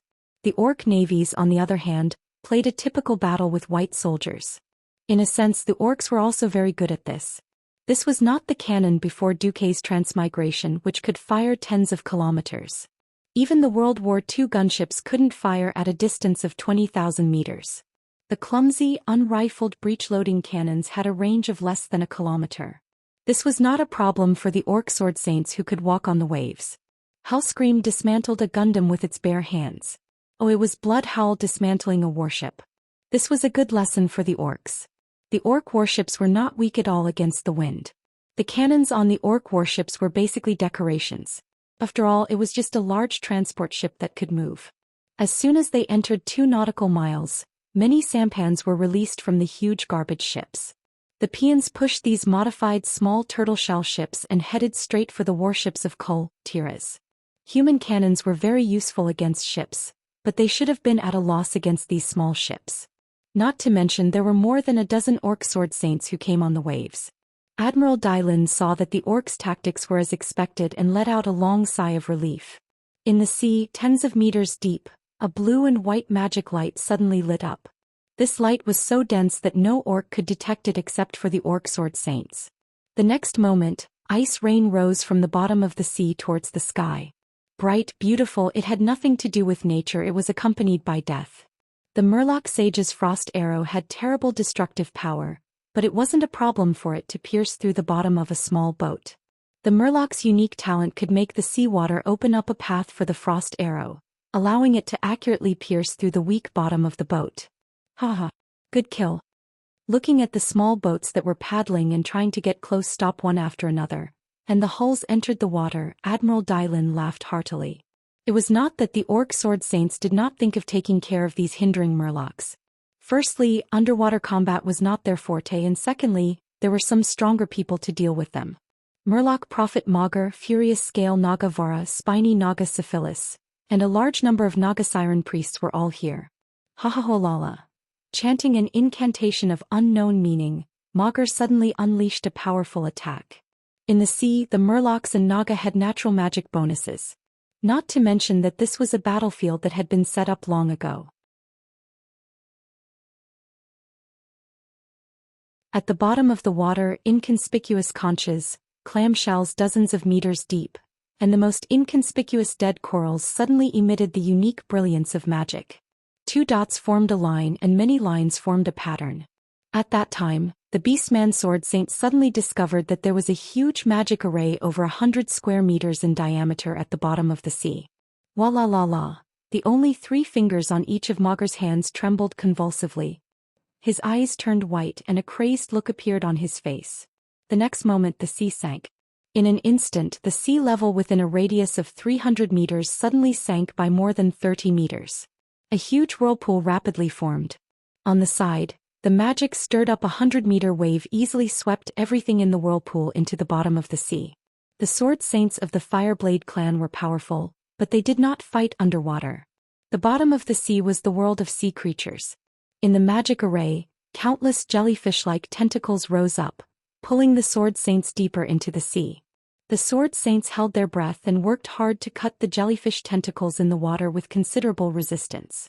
However, when they cut 1, 3, 5, 10 more would follow. Not to mention that they were a living person, even a big ship might not be able to resist such a strange tactic. Loktroger. If they did not win, they would rather die. None of the orcs showed fear on their faces. Only more orc speedboats attempted to bypass the whirlpool by paddling quickly to kill Kultira's fleet. On the flagship, Dalen held a scimitar in his right hand and a short-barreled musket in his left, watching the scene quietly. A calm smile appeared on his face. Well, my old friend, now it's time for you to make a choice. But before that... Whoa! A green phantom approached at high speed. He was so fast that just the splash of water under his feet created a long white line on the surface of the sea. Not a single long-range weapon could hit this elusive figure. Just like that, he crossed the distance of 7 or 8 meters between the sea and the side of the ship like a bolt of lightning and suddenly reached the deck. Naturally, the small fries could not catch him. However, what greeted him was a war hammer with a holy golden glow. Clang! With a deafening clang, the orc sword saint and the newcomer clashed without any fancy moves. I am Paladin Tyrion Fordring. Tell me your name, orc. Before Duque's transmigration, Tyrion had been called the Empress Dowager by countless players. This was the most powerful moment of his life. The sea breeze ruffled his hair and beard, making this young knight look even more extraordinary. Galeo. The orc sword saint only spat out this name before he immediately charged forward and fought the Empress Dowager. This was not all the orcs had. To catch bandits, one had to catch their leader first. Orcs knew this trick as well. A cold glint of a sword appeared behind Dalen. No one on the ship knew where it came from except Dalen himself. Clang! With an unconventional scimitar, the shining edge of the scimitar perfectly blocked the sharp blade that was supposed to pierce through Dalen's chest. Bang bang! 2 gunshots rang out almost at the same time. The ambusher was a complete idiot. Not only did he fail, he was also hit by a musket. This wasn't an ordinary single-barreled gun. It was meant for a king, so how could it be low level? Even though the gun was fired with a trigger, the barrel of the gun glowed with the brilliance of a magic circle. The complicated and mysterious blue runes only appeared on the barrel the moment the gun was fired. Moreover, it was a single-barreled gun, but it could fire 2 consecutive shots under the effect of magic. Whoever was hit by it would die. Wow! An orc sword saint with a red flag on his back, a string of huge white beads around his neck, and a single-edged broadsword in his hand groaned as he took 3 steps back and revealed himself. Despicable! He spoke in standard common language. Dalen's handsome face, which had been baptized by the sea breeze, smiled proudly. Hey, I don't want to be called despicable by an orc who only knows how to sneak up on me. We're at most on the same level. Don't you think so? Samuro. That's right. It was the orc sword saint Samuro. Humph. With a snort, Samuro swung his blade and pounced forward. You're tuning in to the Zhou Xian's Legacy YouTube channel. Don't forget to subscribe and join us on this journey to catch the most captivating stories.